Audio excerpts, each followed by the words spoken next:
Bonsoir et une chaleureuse bienvenue au sein de notre espace du mardi soir. Un thème qui se colle à l'actualité du moment puisque nous parlerons des élections présidentielles avec un thème simple.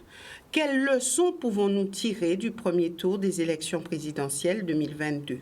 Alors pour animer cette soirée, j'ai souhaité quand même avoir un plateau composé d'acteurs de la société civile, donc des personnes qui ne sont pas élues, des personnes qui auront l'occasion de s'exprimer. Mais vous, à la maison, aurez aussi la possibilité de compléter tout ce que vous aurez entendu en nous contactant au numéro de téléphone qui s'affichera sur l'écran de votre téléviseur. Notre nation aborde encore une fois un virage. L'avenir ne s'écrira pas sans nous, sans vous. Donc, il est important de garder les yeux ouverts et d'entendre ce qui se dit. Ce soir, je serai entourée de personnes, notamment faisant partie du noyau dur. Je veux parler de Harry Ancelade, qui est ingénieur, chef d'entreprise, et d'Evita Chevry, qui elle est avocate, donc deux personnes que vous connaissez bien. Et il y aura aussi des jeunes, puisque de plus en plus, je pense qu'ils doivent mettre leur grain de sel dans ce qui se passe en Guadeloupe. Ils ont aussi à dire les choses et à se positionner. Donc, des jeunes que vous connaissez. Tout d'abord, nous avons Daryl Pézeron, qui est étudiant en informatique. À ses côtés, Anthony Colville, étudiant en master MIAGE. Et puis, Maniembe Garin, qui, lui, est chef d'entreprise MG Consulting Saka. Donc, avec un large sourire, parce que je n'ai pas écorché le nom. Voilà, et sa mère est super contente que j'ai pu bien prononcer ce nom. Alors maintenant, de manière plus sérieuse, il y aura à répondre à certaines questions concernant ces élections, des questions que les Guadeloupéens se posent. Et je vais débuter avec une phrase qui va peut-être choquer, une phrase qui va bousculer, une citation de quelqu'un que vous avez certainement connu. En tout cas, vous avez entendu parler de lui pour les plus jeunes. Et il a dit, si les élections avaient le pouvoir de changer les choses, ça ferait longtemps qu'elles seraient interdites. Qui est-ce qui connaît cette phrase? Personne. C'est pas Coluche? Exactement. C'est Coluche qui avait sorti cette phrase, qui avait un petit peu bousculé tout le monde et où il y avait certains qui avaient vraiment aussi réfléchi, qui avaient analysé, certains étaient d'accord, d'autres pas, etc. Donc, j'ai voulu un petit peu planter le décor pour cette émission. Et bien sûr, il y aura d'autres citations, peut-être qui se collent un petit peu plus à cette réalité du moment. Mais tout cela pour dire que le premier tour de ces élections a été particulièrement, je vais dire, empreinte de leçons au pluriel, puisque nous avons eu des résultats qui étaient pour certains attendus, pour d'autres pas, puisqu'on a vu que Jean-Luc Mélenchon est sorti largement en tête de ces élections, de ce premier tour, suivi, je vais dire, largement derrière, puisque plus de 75 000 voix pour Jean-Luc Mélenchon, plus de 18 000 voix pour Marine Le Pen, et ensuite, nous avons le candidat sortant, je veux parler d'Emmanuel Macron. Alors, il y aura certainement ce soir beaucoup à dire. Nous collerons aussi aux appels téléphoniques, puisque je crois que les Guadeloupéens ont beaucoup à dire. Mais on va faire un petit tour de plateau rapidement. Qu'avez-vous pensé de ce premier tour des élections présidentielles? Et je donnerai la parole tout d'abord aux jeunes. Je ferai une entorse parce qu'on dit les aînés d'abord, mais moi je dirais les jeunes d'abord. Quand vous avez entendu ce qui s'était passé pour les élections en Guadeloupe. Qu'avez-vous pensé et est-ce que vous avez contribué, et ça, vous pouvez poser un joker si vous voulez, à ce résultat? Alors pour ma part, je suis allé voter lors du premier tour et pour le score qui a eu lieu en Guadeloupe, je n'étais pas trop étonné du résultat puisque avec tout ce qui s'était passé lors des derniers mois sur notre archipel, donc forcément la majorité de la population a voulu faire passer un message que non, on ne veut plus de ce genre de bonhomme qui nous gouverne et on estime que M. Mélenchon est le candidat qui serait le plus approprié, en tout cas, pour gouverner, en tout cas, les Outre-mer.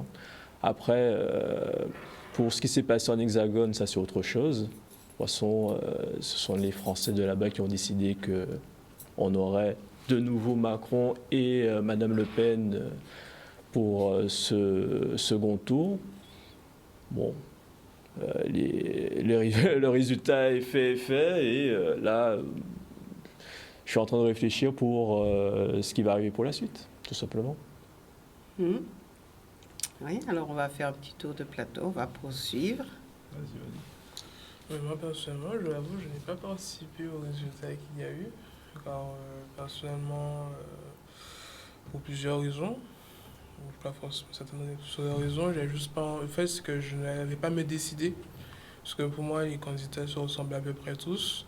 Par contre, de toute façon, je ne suis pas non plus étonné que ce soit Mélenchon qui soit voté en priorité, parce que par rapport à ce qu'il nous présentait, c'était lui le plus à même. Je pense que Guadeloupe était d'accord également, le plus à même de possiblement régler les problèmes que nous avons. Et je ne suis pas non plus choqué par Marine Le Pen, parce que ça fait depuis plusieurs années qu'on voit qu'elle monte en force, et plusieurs mois également. Donc je m'y attendais à ce qu'elle soit dans le top 3 dans tous les cas. J'étais surpris qu'elle soit dans le top 2, mais je ne suis pas plus étonné que ça. Ça voudrait dire, Anthony, que vous ne vous êtes pas forcément investi auprès des jeunes pour discuter avec eux, pour échanger et pouvoir vous décider concrètement. Oui, c'est vrai, je ne me suis pas assez investi avec les autres jeunes pour pouvoir discuter avec eux. Pouvoir me dire, donc franchement, j'étais vraiment indécis, je ne savais pas pour qui voter, même aux jeunes que j'avais autour, les anciens que j'avais autour, par rapport à ce qu'ils disaient, je ne suis pas convaincu, je suis perdu, je me suis dit... Vos parents n'ont pas réussi à vous convaincre? Alors mes parents sont en Guyane. D'accord. J'étais avec d'autres membres de ma famille que j'ai discuté et j'avais toujours pas à me décider. Et je me suis dit, bon, je sais pas quoi faire, je vais laisser couler, parce que bon, ça m'embêtait un peu, mais j'étais vraiment totalement indécis. Je me suis dit, je vais pas voter par défaut, parce que moi, je ne veux pas voter par quelqu'un par défaut, en fait. Je refuse de voter quelqu'un par défaut. Pour moi, je ne conçois pas ce fait. Alors, en n'allant pas voter, est-ce que la personne qui sera élue ne le sera pas par défaut aussi? C'est vrai. Après, il faut bien comprendre que les élections en elles-mêmes étaient bien particulières, puisqu'il n'y a pas eu spécialement de débat avec tous les candidats qui devaient être sur des plateaux télé et tout. Et forcément, tout le monde n'a pas pu entendre ce que chaque personne proposait officiellement. Donc, chaque personne a pris un bout de ce qu'il pouvait entendre et forcément, ça donne les résultats que nous avons actuellement. Donc, moi, je suis content sur un point, c'est que chez nous, il y a eu 4% de la population qui est allée voter en plus comparé à avant. C'est un plus. Après, moi, je ne me fais pas de fausses idées. Hein, que certes, oui, en Guadeloupe, nous pouvons voter. Après, est-ce que notre vote a une influence quelconque en Hexagone? Ça, c'est autre chose. Mais bon.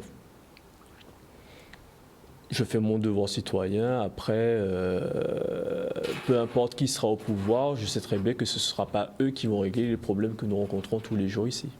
Ce sera de notre poche à nous, de notre volonté, de nos bras. Poche. Ben, je ne vais pas mentir. Enfin, pour le si peu que j'ai vu, oui, c'est ça, de notre poche, de notre volonté à nous, qui fera que, en tout cas, notre archipel va progressivement sortir la tête hors de l'eau par rapport à toutes les problématiques que nous rencontrons au jour le jour. Maniembe. Moi, je pense que ici, la population a voté en enfin, c'est mon avis, par rapport à Mélenchon, parce que c'est lui qui avait un programme qui, entre guillemets, ou qui avait un discours, un programme, je ne sais pas, mais un discours, dans tous les cas, qui se rapprochait le plus des aspirations, on va dire, aujourd'hui des Guadeloupéens. Et je pense aussi que le fait qu'il y a eu Mme Le Pen et M. Macron, on a vu ce que ça a donné, et puis, comme il a dit, tout ce qui s'est passé ici, pour moi, c'est une évidence. Mais après, à savoir, est-ce que notre vote et notre vision a un impact forcément sur l'Hexagone, ça, je ne sais pas et je ne pense pas. Parce que, par exemple, ici, quand Mme Taubira s'est présentée pour l'élection, tout le monde était aux anges, et après, elle n'a même pas été plus loin. Après, c'est des considérations politiques qui ont fait que. Mais voilà, donc pour moi, c'est des questions, en fait, qu'il faut se poser. Et je pense aujourd'hui, et en plus, je tiens à le rappeler, parce que je le disais à un ami, il y a quelques années, on pouvait voter en Guadeloupe, et pendant qu'on votait, on savait qu'il était président en France, en fait. Donc, je tiens quand même à le rappeler, et ça existait pendant des années. Donc, aujourd'hui, je pense que le vote guadeloupéen, dans tous les cas en mettant Mélenchon, c'était plus une aspiration par rapport à toutes les problématiques qu'il y a ici. Et comme disait Dari, les choses ne sont pas d'accord. Si on veut changer quelque chose, ou si on veut améliorer les choses ici de point de vue local, ça passera par nous-mêmes. Ça ne passera pas forcément par l'Hexagone, parce qu'il y aura toujours cette réponse de 8000 km, il y aura toujours cette réponse de lointaine, en fait. Et je pense qu'il faut qu'on ait un peu plus d'autonomie. Et juste pour donner l'anecdote, moi, faisant mes études à Toulouse, lorsqu'on parlait de la Guyane, de la Martinique et de la Guadeloupe, c'était en fait international. Et il y avait des professeurs d'université qui étaient là, et ça passait tout à fait normal, et personne ne disait rien. Et quand je me suis levé pour dire, mais j'ai monté ma carte d'identité, j'ai dit, mais il y a un problème. On m'a fait comprendre que dans tous les cas, que ben oui, mais c'est pas important pour la nation française. Donc, ce n'est qu'un fait, ce n'est pas la réalité forcément partout, mais ce que je tiens à dire, c'est que nous aussi, il faut qu'on ait ce regard, que de l'autre côté, ben, il n'y a pas forcément un intérêt grand pour nous. Donc on devrait plutôt avoir la possibilité de ne pas voter pour les élections présidentielles. Je ne dis pas de ne pas voter, je dis juste que il faut prendre conscience que le vote que l'on met dans le bulletin pour les élections françaises, est-ce qu'il a véritablement une importance ou pas? Et je dis juste qu'il y a des réponses qu'on peut prendre aujourd'hui de point de vue local. Je pense qu'on pourra en parler un peu plus, mais qu'il y a des éléments qu'on peut prendre de point de vue local. Et je pense que c'est ce que la population tente de manifester ou tente de dire à travers le vote actuel. Nous poursuivrons tout à l'heure. J'aimerais entendre de l'autre côté du plateau. Oui, mais je n'ai pas été, sincèrement, je n'ai pas été étonnée que Jean-Luc Mélenchon soit en tête, puisque c'est incontestablement le candidat qui connaissait vraiment mieux la problématique de la Guadeloupe. Ça, c'est... Donc, je m'attendais à ce qu'il fasse vraiment un très bon score, puisqu'il connaissait...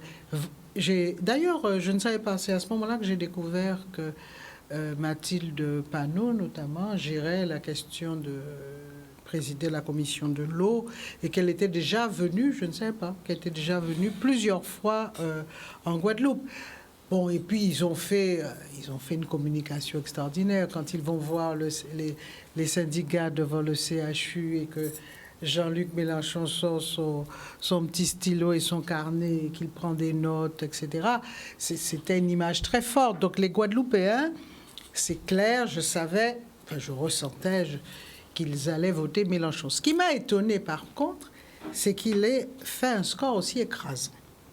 Voilà ce qui m'a étonné. Parce que je pensais, on avait tellement dit que Marine Le Pen était forte, était devenue très forte en Guadeloupe. Je pensais que Mélenchon l'emporterait, mais pas avec un score aussi écrasant. Et on a vu d'ailleurs que ça s'est un peu... on a retrouvé le même score, enfin, sous réserve évidemment du fait que la Guadeloupe avait voté un peu plus que la Martinique et la Guyane, mais on retrouvait le même principe de Mélenchon vraiment largement en tête par rapport à Marine Le Pen. Alors, certains ont dit que c'était le plus grand populiste qui soit, il avait surfé sur la vague de la crise sociale et que voilà, il s'est servi de cette crise sanitaire et sociale pour avoir un électorat ici en France. Rien n'empêchait aux autres de faire la même chose. Oui, ça je veux dire, c'est... Non, quand l'extrême droite parle de populisme, enfin, je veux dire, on peut sourire. Moi, ce que je pense, c'est que maintenant, donc les Guadeloupéens sont capables de se mobiliser pour faire voter ou pour voter pour un candidat à l'élection présidentielle française.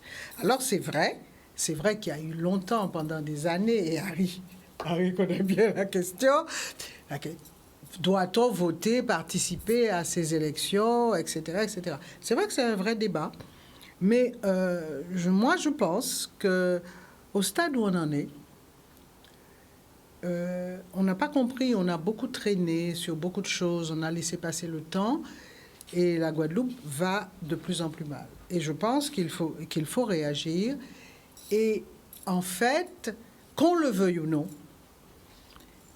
je suis fort d'accord, ça fait des années qu'on dit ça, qu'il faut le faire par nous-mêmes, et je suis très contente d'entendre des jeunes le dire, mais la question qui se pose, qu'on le veuille ou non, on est dans un système français.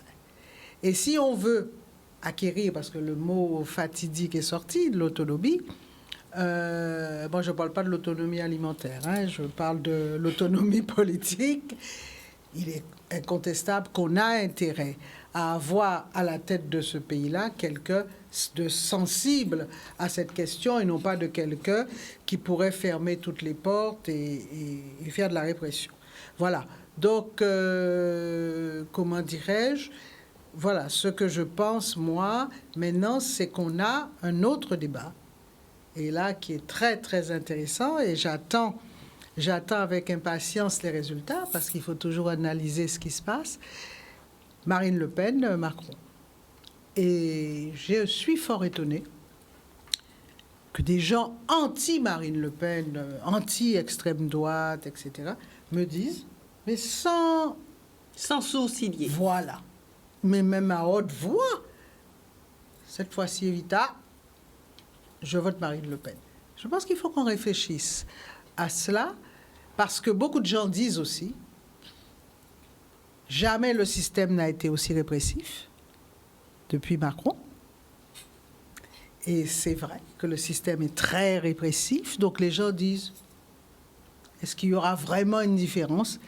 Puisque même s'il y a une apparence comme ça de bienséance, de bien parler, de parler même parfois un peu poétique, de manière poétique, etc., incontestablement, en tout cas, comment dirais-je, dans les Outre-mer, le système colonial est très, très fort. Donc, les gens vous disent, bon, sincèrement, votez Marine Le Pen, est-ce que ça changera vraiment quelque chose? Et là encore, c'est une question qui est posée et que les gens se posent et qui est intéressante et qui mérite de faire débat. Qui mérite réponse. Harry? Alors, bon, il est certain que ça a été la dernière campagne, je pense, de Mélenchon au présidentiel. Oui, l'histoire de Mélenchon n'est pas finie parce que j'attends les résultats de dimanche prochain, parce qu'on va vers une cohabitation sur moi. Alors, c'est ce qu'il a dit. Ceux qui risquent Faites de moi le Premier ministre ça risque de la France. De changer complètement. Oui. Bon, mais bon, il est vrai qu'il y a de la politique. Mélenchon, c'est un grand tribun. Ça, il faut le reconnaître, ça. C'est un très grand tribun. C'est un type qui est extraordinaire. Mais un type qui est cohérent, qui est structuré, qui est cohérent. Et c'est un grand tribun. Bon, ça, c'est clair. Mais l'histoire aussi, bon, moi je regarde, alors là aussi on verra sur un point, parce qu'on en parle présidentiel, on parle Guadeloupe. Quel rôle nous on a dedans? Je regrette, mais on est dans une situation atypique. Hein. On est à côté, on n'est pas dans le système. Dans n'importe quelle région de 300 000 habitants en France, on ne va pas se dire, ouais, mais nous on ne change pas les résultats. Parce que 300 000 habitants en France ne changent pas les résultats, nulle part. Prenez n'importe quelle région, n'importe quelle ville, n'importe quelle commune, ça ne change pas le résultat. C'est un ensemble. Mais le problème, c'est que, justement, mais c'est un ensemble qui est censé être cohérent. Mais quand on nous ajoute, ça devient incohérent. Ce n'est plus un ensemble cohérent. Donc, il y a problème. Alors, bon, c'est pour ça que, bon, il y a ce que j'appelle, qui est logique, hein, c'est pour ça que je n'ai jamais voté. Moi, la première fois que j'ai voté, c'était en 2003, quand on devait voter pour le statut. Bon, avant, je ne voyais pas l'intérêt de voter. Bon, au statut, ça n'a pas donné suite, mais il y a une chose qui a changé. Au moins, le peuple guadeloupéen s'est exprimé. Et pour moi, c'est un élément important, parce qu'avant ça, je disais, tant que le peuple guadeloupéen ne s'exprime pas, je considère que le peuple guadeloupéen est tenu. Mais là, il s'est exprimé. Donc, c'est différent. Le débat n'est plus le même pour moi. Là, maintenant, le débat, chacun est adulte, parce que le peuple doit s'exprimer, et il a même un boulevard pour s'exprimer, parce qu'il y a tout un programme organisé dans la Constitution, l'OUM, etc. Donc, le peuple guadeloupéen peut s'exprimer. Donc, le débat, pour moi, aujourd'hui, ne se pose pas comme ça. Et la grande victoire de Mélenchon, effectivement, c'est parce qu'il a bien sûr fait sur une vie exceptionnelle de la Guadeloupe pendant les quelques mois. Là. On a vécu quelque chose, j'ai eu du mal à bien comprendre, mais à bien situer. Nous avons vécu une situation très exceptionnelle et qui me faisait me poser tout le temps la même question. Si on était indépendant, comment on aurait géré cette situation? Parce que j'entendais des choses qui m'interpellaient beaucoup, parce que je me dis, mais on aurait pu finir en guerre civile si on était indépendant. Parce qu'il y avait un problème réel qui se posait, et la façon que ça a été géré, pour moi, ce n'était pas évident, cette histoire. Parce que, messieurs, moi, je reviens toujours sur cette chose-là. Pourquoi? Parce que rien n'était réellement maîtrisé à 100%. Nous étions sur quelque chose qui était statistique. Et pourtant, nous avons eu des positions radicales sur quelque chose de statistique. Rien n'était à 100%, et nous avons eu des positions jusqu'au boutiste en tout. Mais des deux côtés, partout. Et ça a été un élément très particulier et qui m'a beaucoup inquiété, parce que je trouve j'ai l'impression qu'on ne maîtrise pas. On ne maîtrise pas et qu'on n'est pas dans une situation où on est prêt à construire quelque chose sous des bases saines. Bon, ça, c'est le résultat de... Voilà. Aujourd'hui, alors je vous dirais par contre, en élection présidentielle, j'ai été très intéressé et j'ai voté. Ce qui est rare, mais j'ai voté avant-hier. Ah bon? Ah, j'ai voté. Ouais, j'ai voté. Je ne vote jamais. Là, j'ai voté même tôt, j'ai voté à 8h du matin. Parce que justement, je craignais ne pas pouvoir voter. J'ai voté à 8h du matin, parce que après, je vais oublier. Mais, alors, je savais une chose, Pourquoi j'ai pas avoir voté déjà? Mais parce que j'ai été voté Mélenchon. Ah. Mais ce n'est pas pour les mêmes raisons. Je me suis rappelé qu'en 2017, j'écoutais beaucoup Mélenchon, je disais, putain, ce type-là, il me plaît sur une chose. Il disait tout le temps une chose, je ne veux pas la guerre. Et on a eu la guerre. Mélenchon avait compris. Et quand j'écoutais Mélenchon, je disais, ce mec-là a compris une chose. Et quand j'ai écouté Mélenchon, la puration politique est quelque chose d'extraordinaire. La position de Mélenchon dans la guerre qu'on est en train de vivre au départ était très intelligente, mais avec la pression qu'il a eue, il a changé. Et il s'est calmé dessus. Mais il avait prévu qu'on allait vers ça. Mais c'était évident. La guerre n'est pas une affaire d'avant-hier. Poutine ne s'est pas levé un matin. On ne va pas faire le discours de la guerre. Mais pour moi, c'est un élément important aujourd'hui. Et je dirais que aujourd'hui, je risque plus de voter par rapport à ça que par rapport à autre chose. Je considère, et ça, ce n'est pas... en 2017, je n'ai pas voté. Je n'ai pas été un sympathisant Macron. Du tout. Ça, il faut être clair. Je n'ai pas été du tout sympathisant Macron. Macron, c'est un monde qui commence de plus en plus à m'effrayer. Pas Macron en tant que tel, c'est Macron et ce qu'il représente. On est en train, rappelez-vous que vous avez dit, quand il y avait les gilets jaunes, je pense que je serais en France, je serais gilet jaune. Le monde dans lequel on vit m'inquiète très sérieusement. On est parti d'une sorte de dérive où on a l'impression... Vous savez, on a inventé la monnaie, c'était pour permettre l'échange entre les hommes. Mais ça a commencé par le troc. Après, on s'est dit, il faut que ça soit plus souple. On a inventé la monnaie, on a inventé des éléments pour faire de l'échange. Chacun produit et on se le partage. Donc, il y a une façon de savoir comment on se le partage et sous quelle base. On est entré dans un monde où ce n'est plus ça. Tout le monde travaille pour la monnaie. On a inversé complètement les choses. On est dans une guerre de fric. Que de fric. Et on est dans une guerre à fond de fric. Ça, c'est une première chose. Deuxièmement, parce qu'il y a un besoin. Mais justement, c'était l'inverse. On avait créé l'argent pour pouvoir échanger et répondre à des besoins, mais pouvoir échanger. C'est l'inverse aujourd'hui. Mais moi, il y a plein de choses il y a énormément de choses qui aujourd'hui m'effraient. Ça m'effraie même de voir qu'aujourd'hui, on est en train de voir des gens aller dans l'espace, ce sont des privés. Mais moi, je vous dis une chose, ça aussi, c'est notre problème. Je suis inquiet. Alors, on parle beaucoup d'élitement de l'État, mais ce n'est pas simplement ici. Je suis inquiet de la façon où on est en train de préparer le monde avec un abandon. Il n'y a pas de régulateur maintenant. Le régulateur, c'est le fric. Alors, il y en a qui vont dans l'espace, il y en a qui font ceci, il y en a cela. Moi, j'ai un problème avec ça. J'ai un sérieux problème avec ça. aujourd'hui, je regarde un peu les différents... Avant, le régulateur, c'était pas le fric. C'est l'État. Mais non, non. Au fur et à mesure, je veux dire, j'ai le sentiment que depuis les années 70-80, et d'ailleurs, chose grave, quand en 80, la gauche a pris le pouvoir en France, on a cru que ça allait être un vrai renversement, mais après 2 ans de gauche, on est revenu au système qui était déjà en train de circuler, et la gauche est rentrée dedans. Conclusion, aujourd'hui, et d'ailleurs c'est pour ça que je déteste le terme Front républicain. Aussi, je n'aime pas ça. Et d'ailleurs, j'aime pas le débat actuel, parce qu'aujourd'hui, on est dans un... Mais il existe pourquoi? Parce qu'on dit Front républicain en face de Marine Le Pen. Oui, donc on dit Front républicain. Est-ce qu'il existe encore? Mais non, mais justement. Donc en réalité, le Front républicain existe parce qu'on met en face Marine Le Pen. Moi, j'ai un problème avec ça. Mais oui, mais ça, c'est un vrai problème. Donc, et pour conclure, je vais quand même ajouter une chose, parce que ça fait partie de toute mon analyse. Deuxième chose, d'ailleurs, je vais ajouter aussi, je ne comprenais pas, j'ai passé du temps à essayer de comprendre Mélenchon, et il n'y a pas très très longtemps d'ailleurs, j'ai compris une chose, parce que je dis, c'est bizarre, Mélenchon, je trouve qu'il y a un truc qui manque chez Mélenchon. Je ne le sens pas français, mais je sais ce que ça veut dire pour moi. Je ne le sens pas français. Et j'ai entendu récemment une chose, il dit, ah, mais voilà, il y avait bien une raison. Mélenchon est né en Tunisie, a vécu en Algérie. Eh oui, Mélenchon, c'est nous. Il a vécu dans un système... Je veux dire pourquoi. Là, en France, il y a un formatage naturel des choses. Quand vous êtes dans le côté tiers-monde, vous avez notre vision. Hein.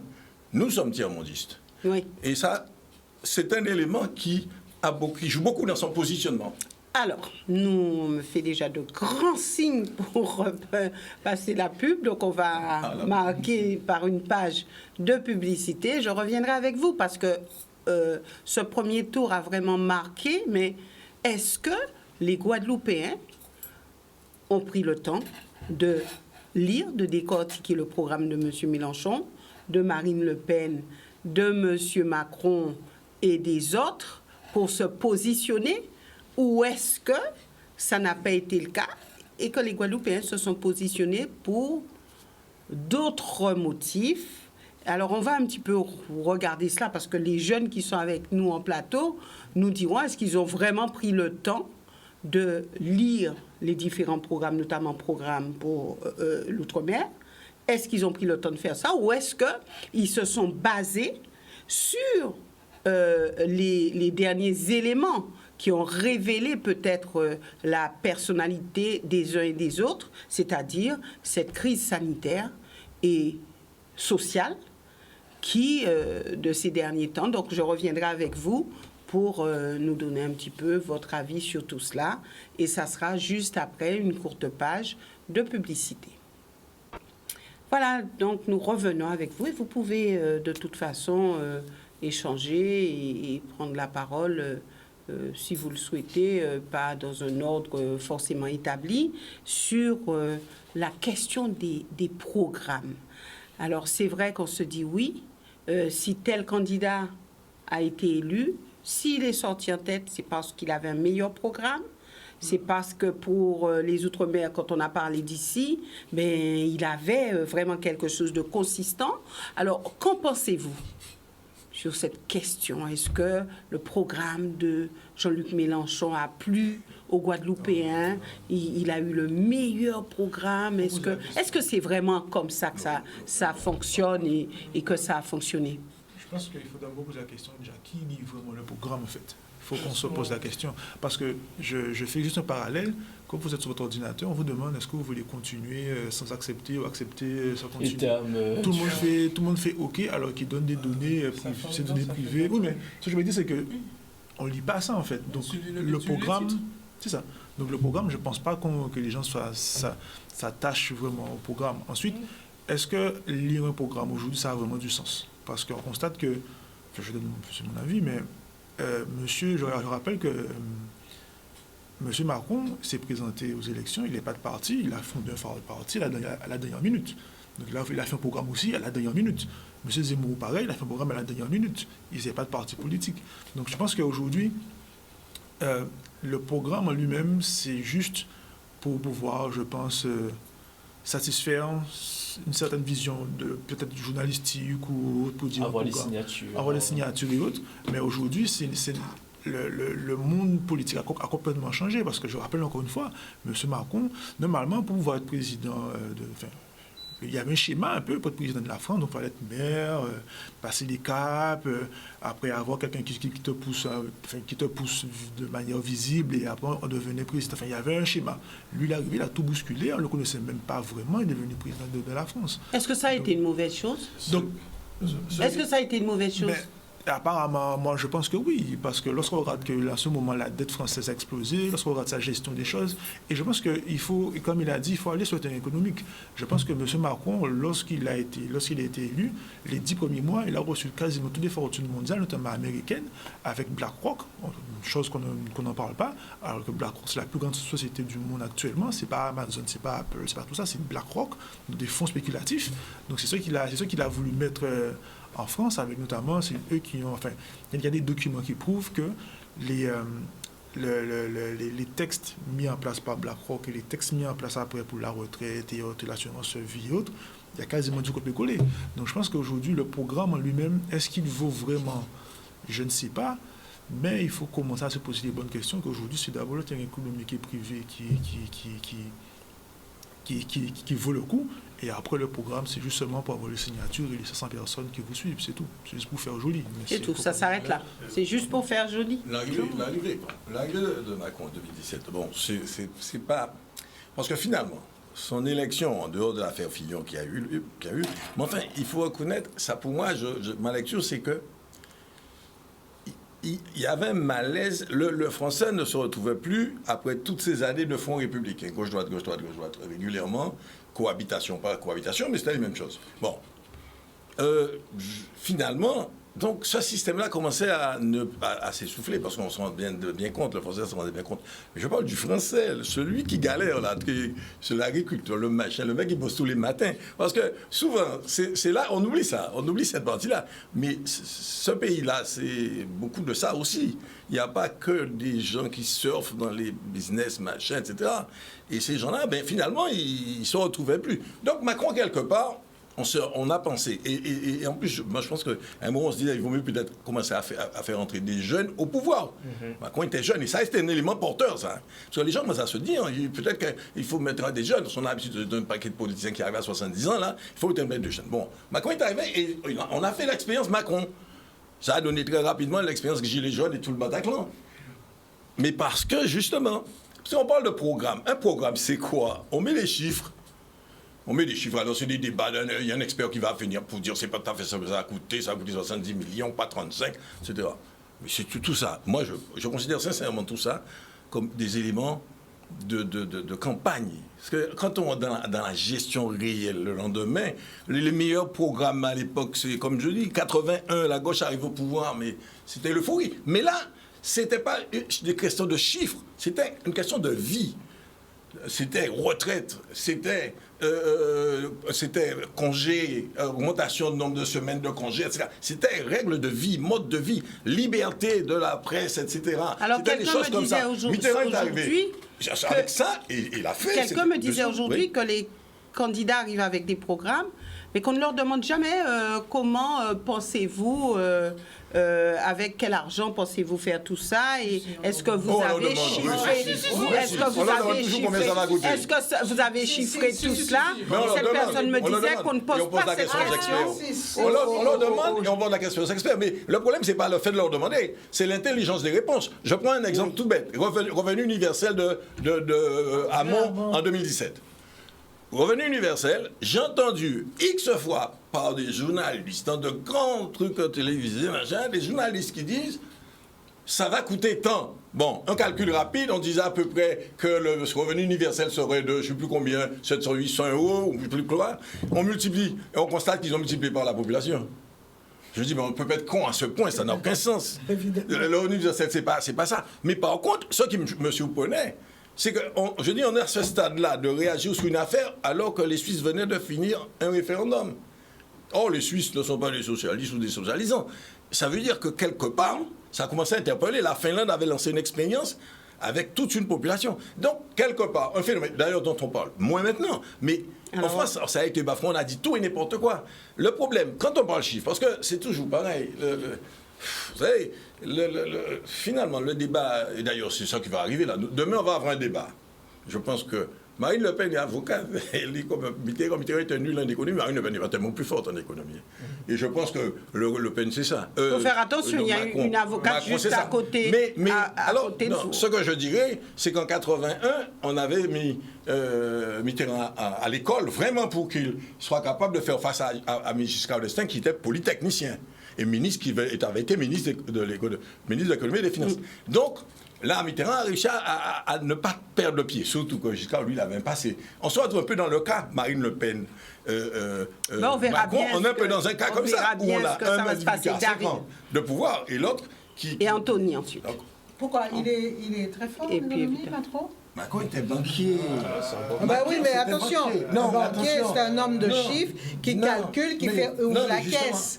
Je parle Ah, d'économistes qui ont une vision. Non, quand on parle de banquier, c'est pas Ben banquier. oui. Alors, non, on parle de banquier, Moi, je ne de sais stratégie. pas. Je sais ou pas si stratégie c'est financière. Sincèrement, je ne sais pas si c'est Attends, un grand économiste. non, mais je vais te dire une chose. C'est un homme d'affaires. Tu sais, On en a une, ah ben oui, mais attends, Comment? mais non, mais Je justement. peux dire, il en a une. Hein. C'est-à-dire comment faire un trust pour pouvoir cacher la... Ah ben voilà, Mais non, mais- Et pour ne pas dire la c'est une non, question de. attends. Est-ce qu'il a une lorsqu'on vision? parle, Moi, je sais parle pas. d'intelligence financière, moi je rappelle que Macron a dit qu'il fallait faire la guerre à l'Ukraine, à la Russie, alors qu'on sait qu'aujourd'hui que le pétrole russe et le gaz russe permet à la France de vivre. Enfin, l'Europe carrément de vivre. Lorsqu'il a dit ça, l'Allemagne l'a rappelé en lui disant que nous, comme on dépasse 50% du pétrole russe, donc tu dis des affaires, mais nous, on n'est pas dans ça. Donc quand on parle d'intelligence financière, le ministre de l'économie, Le Drian, c'est ça, bref, j'oublie son nom. De l'économie. Oui, je me dis de bêtises. C'est le Bruno Le Maire. Le maire. Il est passé à la télé, il a dit Pas qu'on Le était... Briand. Il a dit, je m'excuse. Non, Le Briand, non. Le Maire. Effectivement, c'est un ministre. Je m'excuse. Oui, oui. Et il a Non, il dit n'y a qu'on pas, était en pas à guerre... s'excuser. Non, mais il n'y a pas de souci. Mais qu'on était en guerre économique contre la Russie, il a dit ça à la télé. Le lendemain matin à 6h, il a dit qu'il s'excuse parce que c'est faux. Donc en fait, quand on parle d'intelligence économique de la part de Macron, même de tous ceux qui sont là en ce moment, non, c'est l'intelligence du portefeuille d'une multinationale. Parce que je rappelle que Total est passé, les représentants de Total sont passés à la télé, ils ont dit que la France est en guerre, mais Total n'est pas en guerre en tout cas. Donc je pense que tout est dit. Alors, Je vous laisse pas- Anthony. Et Daryl aussi. Hein. Entre les deux, on parle en général ou ce qu'on a actuellement entre Marine Le Pen et Macron au niveau de leurs propositions qu'ils ont fait pour la population. Programme, mais on les intègre dedans. De toute façon. Moi, j'ai fait l'effort, c'était en 2017, de lire le programme. Et c'était celui Ça a de été un Mélenchon. effort. Oui, c'était un effort parce que moi, j'avais l'habitude, depuis petit, je regardais les adultes en train de regarder la télé, les débats et tout, et selon ce que l'autre produisait, l'aura qu'il dégageait et ce qu'il disait, ça faisait pencher la balance.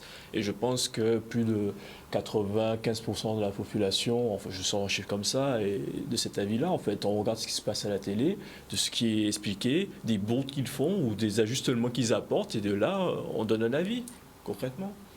Et ouais, c'est principalement ça. Hein. Ouais. Et là, oui.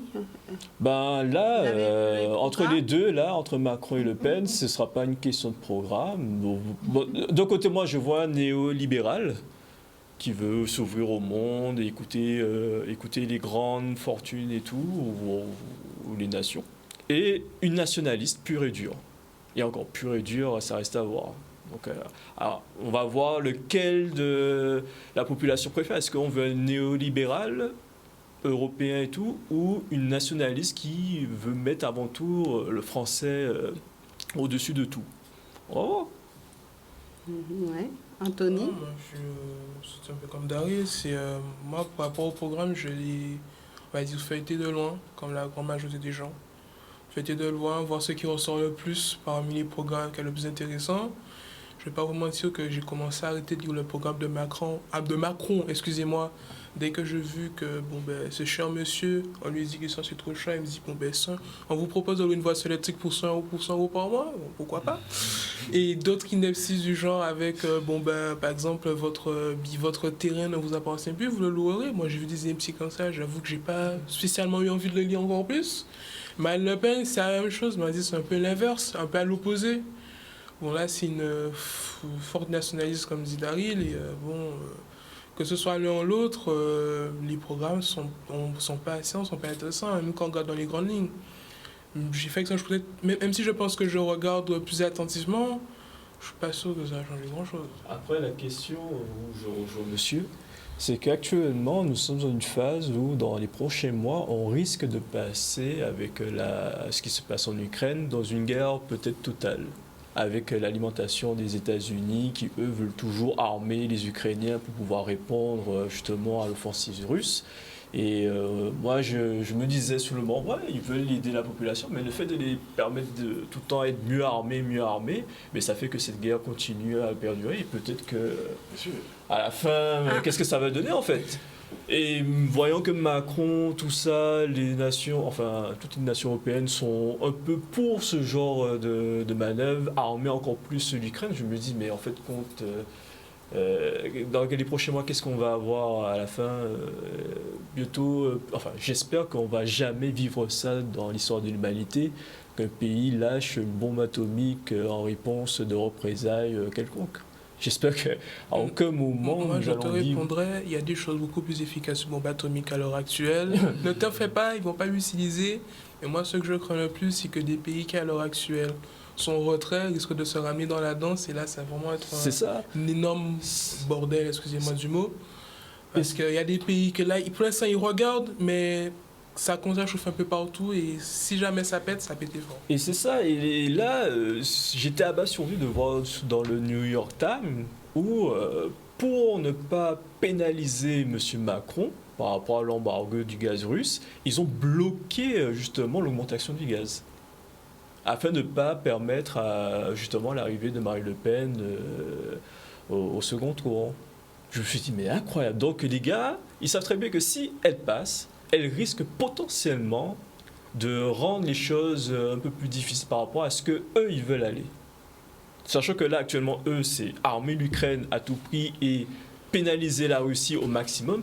Je me pose des questions. Est-ce que voter Le Pen, ce serait, au-delà du fait que oui, elle serait raciste ou je ne sais pas quoi, ce serait garantir un peu la tranquillité de la nation, en tout cas que la nation française ne se mêle pas de ce genre de choses, en fait. Parce que lui, M. Macron, il veut partir, mais la main dans la main avec les États-Unis et ce que l'Union européenne est en train de lui dire. Ouais, ils ont... Moi, je pense qu'il y a un jeu. Il y a un jeu. Il ne faut jamais oublier ça. Qu'il y a toujours un jeu. Ah oui, un jeu dangereux. Oui, mais il y a des fois le jeu dangereux. Et là, il est dangereux. Mais... là, il est très dangereux. Ah non, là, c'est pas un petit jeu. Là. Non, je veux dire un jeu dangereux. Un jeu de langage, un jeu d'expression, un jeu de... Attends, évidemment. Moi, je ne suis pas aussi convaincue que vous, qui est ce désir vraiment de mettre la guerre partout. Non, mais personne. Ils le font. Écoute. La France l'a fait, par exemple, par rapport à Kadhafi, parce qu'ils savaient, d'ailleurs, ils le font avant d'avoir l'autorisation de l'OTAN. Ils ont des raisons précises de tuer Kadhafi. Ils vont, mais contre une cible précise. Mais penser qu'ils veulent vraiment étendre la guerre, de faire une guerre mondiale.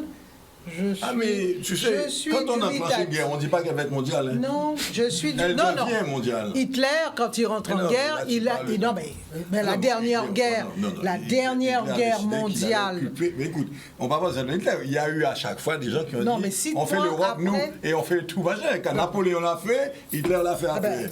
Tu vois qu'il y a toujours... Mais parce qu'il y a toujours des hommes comme ça. Mais aujourd'hui... On parle de guerre mondiale. Mais justement, je vais te dire une chose. C'est extraordinaire. Parce que cette petite histoire d'Ukraine, messieurs, a caché quelque chose qui m'interpellait de plus en plus. Le ton montait de plus en plus aux États-Unis contre la Chine.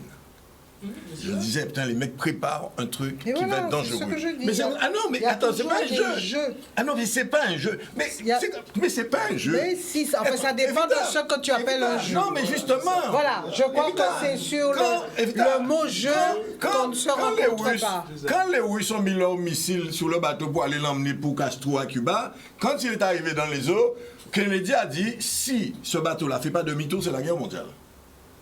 Et les Russes ont fait demi-tour. Castro n'était pas content, les Russes ont réussi l'amadouer, mais c'était la guerre mondiale. Kennedy a dit, c'est la guerre. On ne laissera pas de missiles à notre portée sur le territoire. Alors, donc, nous aurons un débat là-dessus. Le problème, c'est que ce qui est dommage, enfin, ce qui est inquiétant, je pense que l'élection aujourd'hui, parce qu'on a parlé, alors, parce que quand on parle de l'élection Guadeloupe, ça a réglé le problème guadeloupéen, enfin, le résultat d'un problème Guadeloupe qui s'est réglé enfin, guadeloupéen, avec un peu le problème du rapport, je dirais presque un rapport réglementaire entre la France et nous. Mais si on pose le problème politique au niveau national, je dis, le débat, pour moi, il n'est pas économique. Aujourd'hui, mon débat, en fait, quand il n'est pas économique, c'est un débat de société, premièrement, et c'est un débat de comment on développe le rapport entre les différents peuples.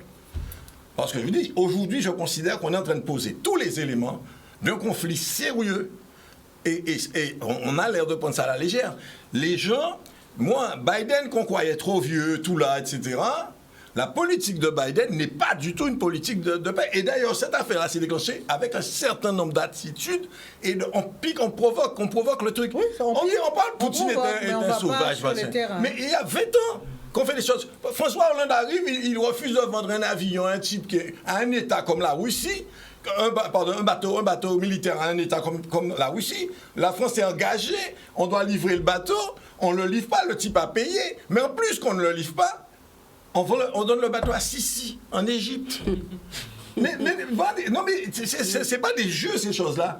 Mais quand on lance ce genre de processus, ça veut dire qu'on est en train de préparer un problème qui était clair et qui arrive aujourd'hui. Et je vous dis, l'arrêter, on ne le fait pas. Moi, pendant la campagne, j'ai écouté. Vous savez, même aujourd'hui, j'écoute Marine Le Pen, ce qu'elle dit. Elle dit, moi, si je suis élu, je vais négocier avec Poutine et on règle le problème, on machin l'Europe. Mais je ne vous cacherai pas que je préfère ce que j'entends Marine Le Pen dire à ce que je sais que Macron fait. La position de Macron.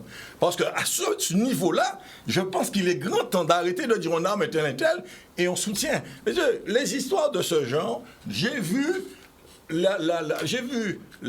Venezuela, le peuple vénézuélien marcher des centaines de kilomètres en crevant de faim, en étant troisième réserve de pétrole. Tout simplement parce qu'il y avait un socialiste au pouvoir, Chavez, et ça ne plaisait pas aux Américains. Monsieur... Je savais que tu allais dire du mal de Chavez. Ouais. Ah mais on a toujours dit du mal de Chavez. Mais attends, c'est pas le dictateur, alors on le parle le dictateur, un homme qui a été élu 2 fois. La première fois, on a même refusé son élection. Et finalement, ça a été toute une... tout ça, enfin oui. Moi, sincèrement, je pense que le vote de maintenant... Il ne faut jamais oublier, et ça les jeunes, il faut toujours leur rappeler, qu'il y a toujours une énorme manipulation. Mais tout le temps. Derrière. Mais tout le temps. Mais tout le temps. Une énorme manipulation, parce que souvent les gens rentrent, ils sont là, ils rentrent dans les batailles, dans les soi-disant batailles d'idées, etc., alors qu'en fait, derrière, il y a des marionnettistes. Il y a eu... Parce que qu'est-ce qui se passait en Ukraine avant la guerre, là? Qu'est-ce qui se passait en Ukraine? Ça se passait bien? Il n'y avait pas de... Il y a un pourruche à Donbass, tout était merveilleux. Il y avait un dirigeant qui était pourruche qu'on a éliminé, comme on a voulu éliminer Chavez. Comme on a voulu éliminer Chavez. Est-ce qu'on a le droit de décider ce genre de choses en étant un État? L'ingérence. Il y a un seul pays que j'entends dire que je ne fais pas d'ingérence, c'est la Chine. La Chine, je ne fais pas d'ingérence. Quand la Chine parle, c'est au niveau de sa frontière directe. Et c'est pour ça qu'il ne va pas parler des putains. Il a compris l'histoire de l'Uganda. La Chine ne parle pas parce qu'il ne va pas entrer dans le débat. Il ne faut pas oublier que c'est le seul dirigeant qui avait dit à Sarkozy, personne ne vous avait donné le droit d'attaquer Kadhafi. Donc, on ne commençait pas cette blague-là. Parce que vous n'aviez pas l'autorisation. Parce que de temps en temps... Oui, mais Kadhafi, il a eu une grosse faiblesse. Il faut reconnaître, parce qu'il s'est appuyé sur quoi? Il s'est appuyé sur les États africains. Eh oui. Donc Kadhafi, quand tu vois l'histoire de Kadhafi, tu te dis d'accord, le personnage était particulier, il avait des grands projets pour l'Afrique et tout. Le problème, regarde à côté son homologue syrien, lui là, il est resté au pouvoir. Hein. Oui, mais parce qu'il avait des appuis puissants. Kadhafi s'est fait éliminer avec une facilité déconcertante. Alors aujourd'hui, on va revenir, on va ouvrir l'antenne parce que je pense qu'on aurait dû changer de thème. Ah oui. Non, mais on est d'accord. Voilà. Non, c'est parce que le débat présidentiel on est d'accord. Moi, je dis, on est sur le débat présidentiel. C'est vrai qu'il y a le débat économique. Quand on parle économie, les gens viennent bien quand on leur dit cela, retraite, le machin, etc. Mais il n'y a plus de retraite ainsi. Quand on se retrouve dans une situation d'un monde militarisé, l'histoire de la retraite et ceci, ça, c'est plus ça le débat. Moi, je dis, aujourd'hui, c'est la seule... Il faut qu'on soit bien sensibilisé par ça. On croit que là... On a cru c'était fini la guerre, qu'il n'y aurait plus ce genre de guerre. Là, on a mis le nez... On a mis le nez dans une situation... La construction européenne. La construction européenne. Oui, non, bien sûr. Je veux quand même rappeler des choses, parce que quand les deux tours tombent, M. Bush va faire la guerre en Irak. En ce moment, il y a la guerre en Somalie. Ce que je veux dire, c'est que, sans être coupé, c'est qu'aujourd'hui, dans le monde, il y a la guerre. Dans d'autres pays, il y a la guerre. Donc, c'est là, on parle de la guerre maintenant en Europe, parce que ça concerne les Européens et parce que ça concerne quelqu'un de proche de la France. Mais dans le reste du monde, il y a des guerres. Des gens meurent au quotidien, premièrement. Deuxièmement, après, je pense que ce qui est bien là en ce moment, c'est que ça montre que finalement, l'élection présidentielle, ce n'est pas forcément Marine Le Pen ou M. Macron. C'est la position de la France du point de vue géostratégique dans le monde, en fait. C'est ça, en fait. Et aujourd'hui, les télévisions nous rabattent, nous mettent les racistes, lui, les pros, machin. Mais non, en fait, il y a plus important. Il y a plus important. Je ne sais pas, par exemple, le rapport du GIEC qui fait comprendre qu'à partir de 2025-2030, sinon la France et l'Europe ne changent pas de politique, il y a des choses qui vont nous arriver de point de vue environnemental. On n'en parle pas, par exemple. Si on parle de la crypto-monnaie, que la France veut aussi... Enfin, il y a plein de choses, en fait. Et je pense que c'est ce qu'il faut faire comprendre aujourd'hui, c'est qu'aujourd'hui, on veut nous faire croire, quelque part, qu'on vote pour une personnalité. En plus, il suffit de lire les affiches, de regarder les affiches aussi des présidents. Avant, il y avait toujours le logo du parti. PS, LR, machin. Il n'y a plus de logo de parti. C'est une personne pour qui on vote. Enfin, on fait croire que c'est ça. Donc, aujourd'hui, il faut bien comprendre que c'est de la géopolitique et que la France est inscrite dans une géopolitique mondiale. Et on ne parle même pas de l'Afrique qui commence à dire à la France, bon, ben, on a les gousses avec nous, on a des armes, sortez et partez. Donc, est-ce que ça veut dire que si le vote du deuxième tour est en faveur d'Emmanuel Macron, ça sera la guerre assurée? Est-ce qu'on peut prendre ce raccourci? Non. Et je reviendrai. Oui. Est-ce qu'on peut prendre ce raccourci? On n'ira pas dans l'apaisement. On n'ira pas dans l'apaisement. On n'est pas. Nous avons un appel de téléspectateurs. Nous le récupérons. Oui. Pour finir avec ça. Ce qui me fait le plus triste, c'est qu'on oublie que ce sont des millions de personnes, enfin des milliers de personnes qui sont décédées à la suite de ça, en fait. Ouais. Des enfants, des femmes, des hommes et tout, qui étaient chez eux en plus. Et ils ne savent même pas pourquoi. Parce qu'en réalité, ils ne savent pas pourquoi. Ils ne savent même pas pourquoi, et voilà, on leur envoie des bombes. C'est tout comme ça.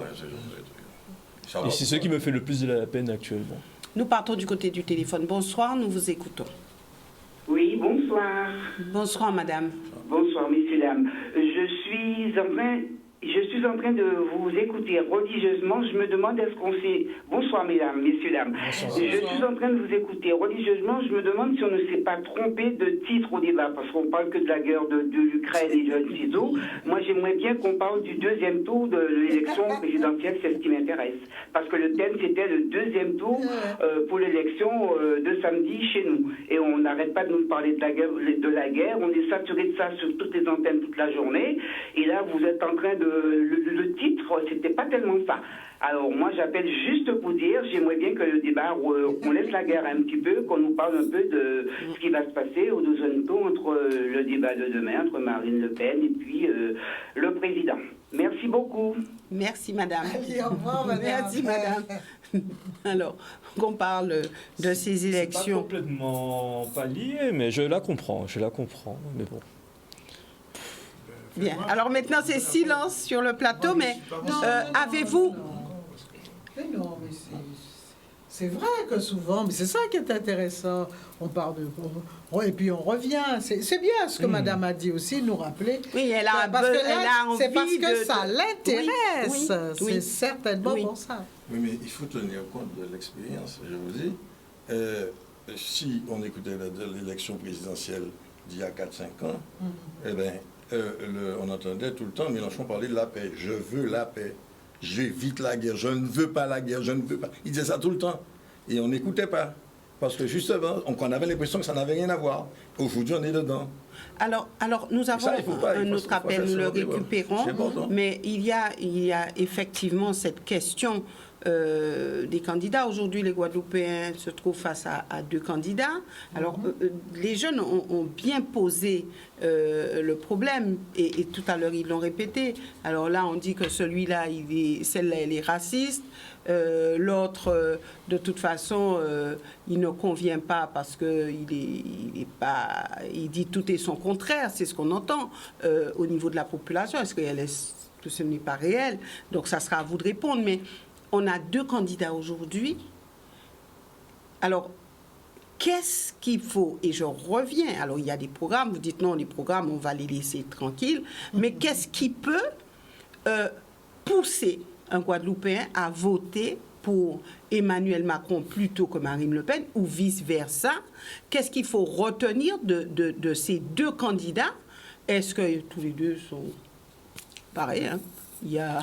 On peut se dire que c'est... Je viens d'entendre Macron dire... Je viens d'entendre, hein. Je viens d'entendre ça. Aux nouvelles, là. Je viens d'entendre. Il a rappelé une formule qui est très claire, et il s'adressait aux hommes, d'ailleurs. Celui qui paye décide, celui qui décide paye. Celui qui paye commande. Non, celui qui paye. Il vient de dire ça, on faisait un rappel des trucs. Celui qui paye décide, celui qui décide paye. Alors, bon, je veux dire, quand on regarde, si on veut traiter, on regarde localement, on regarde un petit peu ce qui s'est passé ici. Bon, vous avez bien vu. Je prends un exemple. Et pour moi, ça, c'est un élément clé parce que le problème de l'eau, en dehors de tout ce qu'on peut dire, je considère que c'est un élément vital. Je peux dire que je considère que pour moi, c'est le signe du sous-développement le plus avéré. Quand vous arrivez chez vous, vous n'avez pas d'eau, je regrette.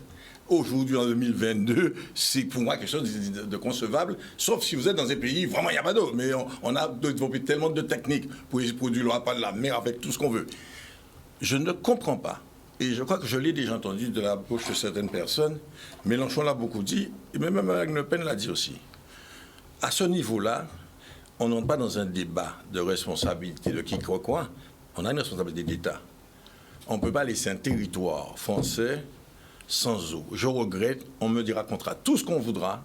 Ça s'appelle un plan Marshall tout de suite. On doit régler le problème. Après, qu'on cherche les coupables, qu'on cherche pourquoi il n'y a pas d'eau, qu'on cherche si on a pris, on cherche le pourquoi. Mais par contre, on le règle. On le règle. Première chose. Deuxièmement, je ne peux même pas imaginer un seul instant. Pourquoi, justement, c'est possible? C'est la question qui doit nous intéresser. Pourquoi c'est possible? Ben oui, pourquoi c'est possible qu'un État puisse laisser, justement, un pays comme le nôtre sans eau? C'est ça qui doit nous intéresser. Ah oui, non, mais d'accord. Mais bon, mais enfin, et c'est là que nous commençons. Non. Alors, je vais te dire. Non, mais quand tu dis pourquoi un État, je dirais. Non, c'est parce que tu viens de dire. Oui, non, mais c'est pas normal. Tu as raison. Oui, non, mais quand tu dis pourquoi un État, moi non. Parce que je veux. Pourquoi je veux cherchons la raison. Je veux corriger ça. Pour moi, la réponse n'est pas non. Pourquoi un État? Je vous dis, pour moi. Macron, c'est un truc formaté, c'est un circuit. C'est quelque chose qui est droit, clair. C'est clair. Schéma, oui, clair. C'est une pensée. Aujourd'hui, on est pour, on est contre. Pas pour la population. Non, mais je comprends bien ce que je dis, mais c'est ça, malheureusement. C'est que c'est clair, mais tout le monde, enfin, parce que bon, il y a beaucoup de communication, beaucoup de choses, et on noie le poisson. C'est une pensée claire de comment on voit le rapport, l'État, les autres. On privatise tout. On déshabille l'État. C'est une façon de voir le monde de demain. On est pour ou on est contre, point. Mais aujourd'hui, il faut qu'on soit bien clair. Aujourd'hui, il n'y a plus de guerre, il n'y a plus de communisme, tout ça a disparu. Mais maintenant, il y a un vrai problème. Parce qu'il y a 2 façons de concevoir le monde. Et aujourd'hui, Macron, pour moi, l'individu ne m'intéresse pas, mais la philosophie Macron, c'est un axe. On le choisit ou on ne le choisit pas. on va et on fait cet axe-là, le pognon, en marche. Voilà. Voilà. Alors, on marche choix. pour aller Moi, c'est où? pas mon truc. On marche pour aller où? Est-ce qu'on sait où on va? Donc, maintenant, nous avons un téléspectateur en ligne. Nous récupérons cet appel. Bonsoir, nous vous écoutons. Oui, bonsoir. Vous m'entendez là? Oui, bonsoir. Oui, très bien. Oui? Oui, très bien. Oui, je voulais dire, poser un problème. Supposons que à Saint-Kitts ou Antigua, pas loin de la Guadeloupe, il y a une colonie de, je ne dis pas beaucoup, 800 Guadeloupéens qui parlent le créole guadeloupéen, à qui on les obligerait de parler le créole guadeloupéen et on les obligerait à parler uniquement l'anglais. Parce que j'ai entendu des choses qui m'ont fait bondir sur ce plateau. L'Ukraine a exterminé plus de 1500 Russes dans la République autoproclamée du Donetsk et de l'Ouest. Il n'y a pas eu d'image. Du tout. Aucune image. Il y a un président de la République qui, à mon avis, a eu un quotient intellectuel plus bas que la normale. Il s'appelle François Hollande. Il a voulu à tout prix faire l'Ukraine entrer dans l'OTAN. Ça n'a pas marché. Et c'est là où ça a commencé, cette guerre. Les Russes se sont dit, on va mettre de notre côté tous ceux qui parlent russe. Parce qu'il faut savoir que l'Ukraine a voulu interdire le russe dans les républiques proches de la frontière russe. Bien. Monsieur, vous m'entendez? Attendez, je continue. Laissez-moi finir. Non, c'est juste pour vous dire... Moi, je dis que c'est une guerre entre les États européens unis d'Amérique, qui font partie de l'OTAN, contre la Russie. Ok. Monsieur, de toute façon, nous aurons un prochain débat là-dessus. Pour les États-Unis d'Europe contre la Russie. Parce que nous ne savons pas qui nous sommes et où nous sommes situés. Merci. Merci, monsieur. Donc, vraiment, c'est un sujet qui passionne. Donc, nous aurons un prochain sujet, un prochain thème là-dessus. Mais nous reviendrons au cœur de ce débat sur les élections présidentielles, puisque dimanche prochain, samedi prochain pour la Guadeloupe, et dimanche prochain pour l'Hexagone, il y aura ce vote du second tour avec deux candidats, Emmanuel Macron et Marine Le Pen. Donc, nous essaierons de revenir rapidement sur ce thème et ça sera juste après une courte page de publicité. Nous sommes revenus au sein de cette émission. Nous sommes revenus au sein de cette émission.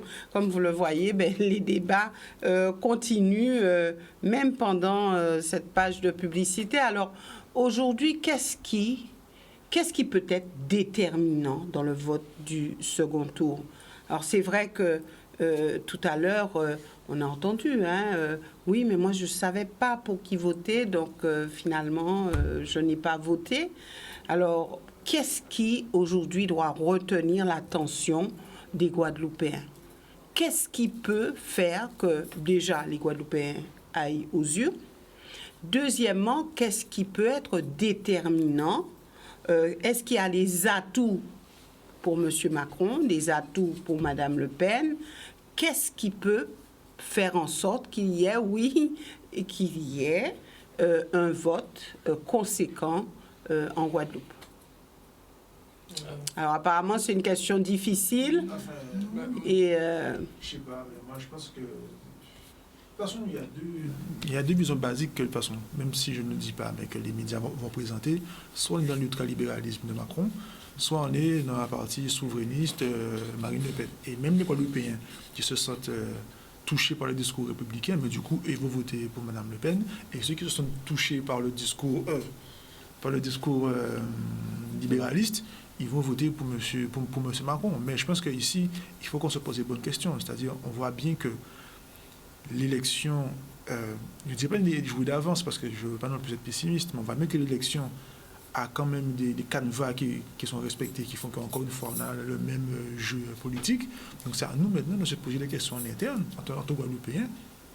Si on peut maintenant passer des référendums, si on peut parler d'évolution de statutaire, économie, enfin, autonomie, tout ce que l'on veut, c'est à nous de savoir ce qu'on fait. Mais alors, lorsqu'on entend à longueur de journée des élus se positionner en disant « faites barrage à Marine Le Pen, faites barrage à l'extrême droite », est-ce un vrai argument? Moi, je voudrais juste dire quelque chose.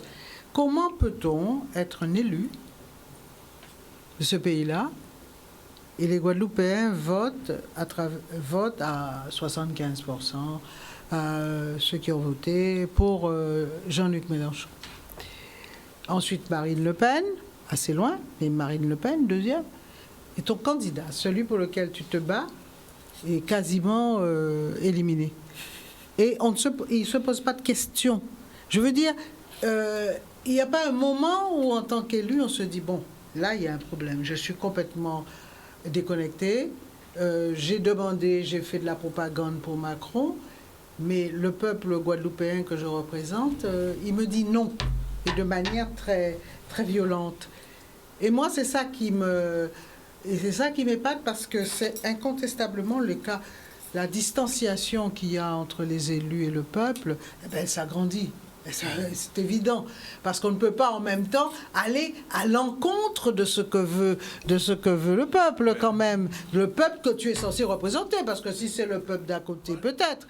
Donc moi, c'est vraiment, j'aimerais discuter avec eux de ça. Qu'est-ce que vous faites de ça? Où sont vos subventions, messieurs? Qui vous les donne, s'il vous plaît? Parce que... Par rapport à l'épaule de votre sens, c'est que moi, ce qui m'effraie, parce que j'ai parlé avec des personnes ici, personne n'était pour Macron, enfin le LR au début. Quand Macron est passé, tout le monde est devenu LR. Donc moi, je pose la question, si Marine Le Pen passe... Ah oui, ça... je pose juste une question. La question reste en suspens. Mais si Marine Le Pen passe, est-ce que tout le monde devient reine? Donc, il faut qu'on soit un peu sérieux. Enfin, voilà. Bon, je ne vais pas rentrer dans les détails, je pense que tout le monde a compris, mais il faut quand même qu'on puisse peser le pour et le contre et comprendre que il y a ce qui se passe. En plus, tout le monde le dit à longueur, on est à la fois français, caribéen, européens, américains, africains. Donc c'est à nous aussi de comprendre qu'on est dans ce monde-là, on est dans ce combat, notre vision géopolitique, et qu'il faut pouvoir comprendre ce qui se passe dans le reste du monde et pas forcément attendre sur, comment je pourrais dire ça, ceux qui sont LR, RN, qui peuvent être RN demain, qui peuvent être après, on ne sait pas quoi. Il faut qu'on soit vigilant. Mais pour revenir à la Guadeloupe, nous avons un appel et nous revenons. C'est ça. Tu es élu. Il se passe des choses dans ton pays, il y a des injustices énormes dans ton pays, il y a une répression énorme. Et tu joues au perroquet. Et tu te tais. Oui. Mais... Moi, j'avoue que je ne comprends pas. Bon, nous avons un appel de téléspectateurs. Juste après David. Vous êtes plus sage, alors. Vous êtes plus sage que moi. Oui. Nous avons un appel. Oui. Et ensuite, nous revenons. Bonsoir. Oui, bonsoir la Guadeloupe. Je vous appelle depuis la Martinique. Oui, bonsoir la Martinique.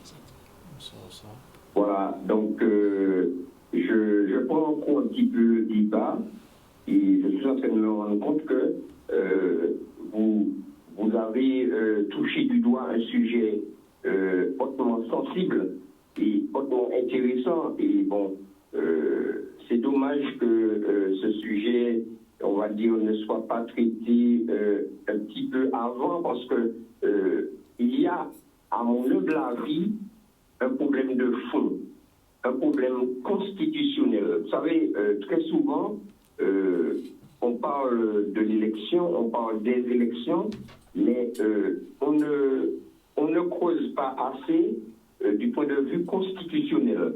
Parce qu'il y a un problème réel et sérieux. Vous avez pu vous rendre compte que l'abstention est grandissante et que rien ne va ni en Guadeloupe, ni en Martinique, ni en Guyane. Je ne vais pas parler de la Nouvelle-Calédonie. Il y a des problèmes en France hexagonale. Il y a un problème de fond, un problème sérieux. Alors, à un moment donné, il va falloir que les élus des deux îles, et même au-delà, que les gens disent la vérité aux gens. Parce qu'il y a une constitution en France, et cette élection l'élection présidentielle se déroule dans un cadre constitutionnel. D'ailleurs, l'article 7 du corps de la Constitution précise les modalités de cette élection. Mais malheureusement, nos juristes sont silencieux. Nos juristes ne vont pas au fond des choses. Lorsqu'on parle de cette fameuse Constitution de 1958, il ne s'agit pas simplement de ne retenir que les pouvoirs que cette Constitution confère au président et aux autres parlementaires. Il faut aussi qu'on parle des droits et libertés protégés et garantis par cette même Constitution. Et je suis persuadé que rien ne va parce que justement, cette problématique des droits et libertés, elle est piétinée, foulée du pied. Alors dans cette élection qui fait débat, eh bien, on nous dit vous êtes des citoyens, vous avez des droits, vous avez des devoirs, etc. Sauf que cette notion de droit et de devoir s'inscrit dans le cadre de la citoyenneté, et d'ailleurs c'est clairement défini dans ce qu'ils appellent la charte des droits et des devoirs du citoyen. Donc vous êtes un citoyen ou pas. Sauf que nous, enfin moi pour ma part, je considère que je suis avant tout une personne humaine. Avant d'être un citoyen, je suis une personne humaine. Donc par conséquent, il y a une déclaration des droits de l'homme, justement la France se dit la patrie des droits de l'homme, et dans cette déclaration des droits de l'homme, il y a un article qui s'appelle l'article 16. Et cet article 16 dit que toute société dans laquelle la garantie des droits n'est pas assurée n'a point de constitution. Je dis bien la garantie des droits. On ne dit pas la garantie des droits et des devoirs, mais la garantie des droits. Donc, pour finir mon propos, on a un problème de fond. Tant qu'on n'aura pas réglé ça, que ce soit Marine Le Pen, que ce soit Macron encore, ou qui dit, Mélenchon, peut-être s'il était élu ou s'il devient Premier ministre ou législatif, j'en sais rien, on aura ce problème de fond parce que les droits et libertés sont piétinés. Nous, en Martinique, en fait, pour ma part, je fais partie de ceux qui pensent que nous devons évoluer vers autre chose. On doit, en tant que peuple colonisé d'outre-mer, on doit réfléchir à une évolution institutionnelle. C'est mon avis.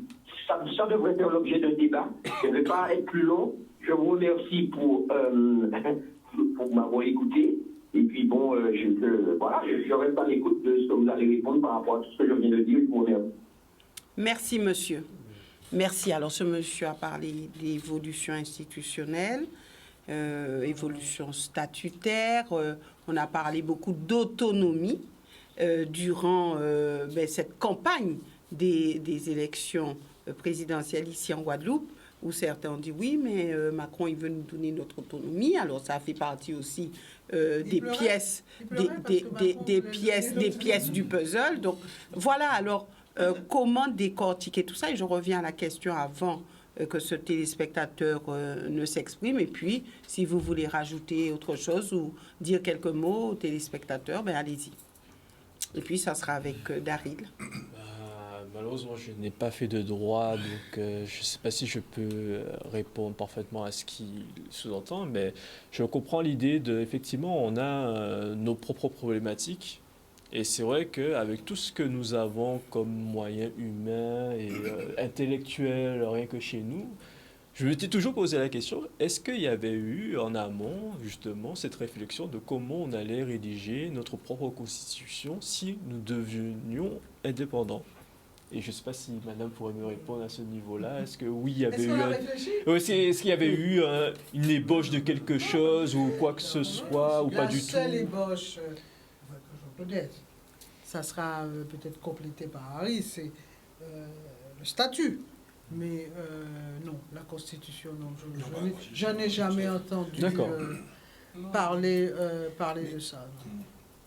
Les gens veulent, certains veulent absolument qu'on soit plus autonome dans certaines choses, mais sachez une chose, qu'on n'a rien préparé, qu'on n'est pas prêt. Enfin, certains veulent une plus grande autonomie. Effectivement, ça pourrait bien fonctionner, mais il faudrait déjà qu'on soit préparé. On n'a même pas à gérer le problème de l'eau.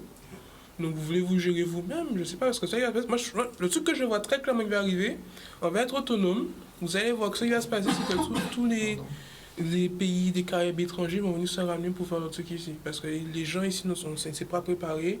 On n'a pas réfléchi à ce qu'on va faire et on va juste Subir? Subir, ouais, ouais, subir. Alors, parce qu'on ça sait pas préparer. m'intéresse. Ça m'intéresse. Non, mais c'est vrai, parce qu'on ne s'est pas préparé. Moi, je le dis, je le vois. Les gens ne sont pas préparés. De toute façon, les gens ne sont pas préparés. Ou le plan. Ils ne s'intéressent pas. Ils n'ont pas de plan, ils n'ont rien. Non, mais... C'est comme, par exemple, de faire une entreprise. Tu peux faire une entreprise, tu n'as pas de plan, tu n'as pas vérifié est-ce que ton livre va survivre. C'est la même chose. Alors, non, mais c'est très intéressant parce que je pense que ce qui vient d'être dit doit être dit par beaucoup de gens.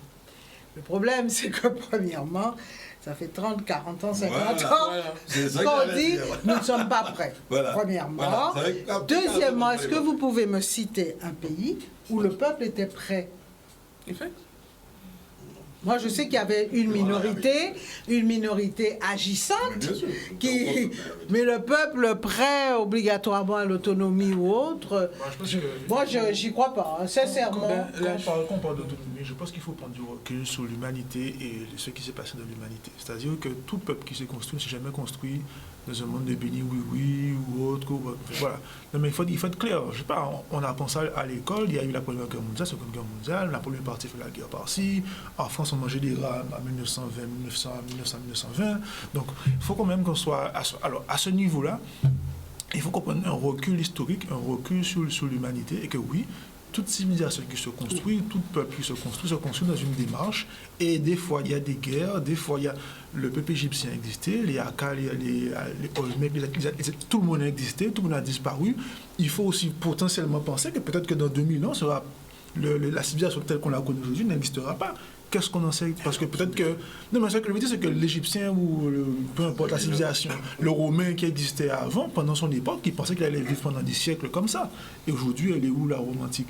Donc je pense qu'il faut qu'on prenne du recul et que si on devient indépendant ou autre, effectivement, il faut qu'on aille dans un processus parce que techniquement, on a Techniquement, on nous donne la possibilité d'avoir un processus, mais après, mais qui ne dit pas que dans 1000 ans, que dans 2000 ans, qu'Haïti devient le premier pays mondial? Qui te dit pas que dans 50 ans, dans les 50 ans qui vont arriver, là, que ce volcan se met en éruption et qu'on soit tous obligés de quitter l'archipel? C'est ça, en fait. On n'a pas de boule de cristal. Il faut prendre du recul sur l'histoire de l'humanité. L'homme n'existe pas depuis à peu près 1000 ans, 1100 ans comme la France. L'homme existe depuis 7 milliards d'années. Nous avons un appel de téléspectateurs. C'est quand il a dit qu'il pense que la Caraïbe peut nous porter préjudice. Allô? Oui, bonsoir. Bonsoir, monsieur. Bonsoir. Oui, bonsoir. Oui. Allez-y. Dites-moi. C'est toutes les femmes, c'est vous qui avez la clé de l'élection là, qui arrive là. Toutes les femmes, pardon? Toutes les femmes, oui. C'est eux qui ont la clé à l'élection là.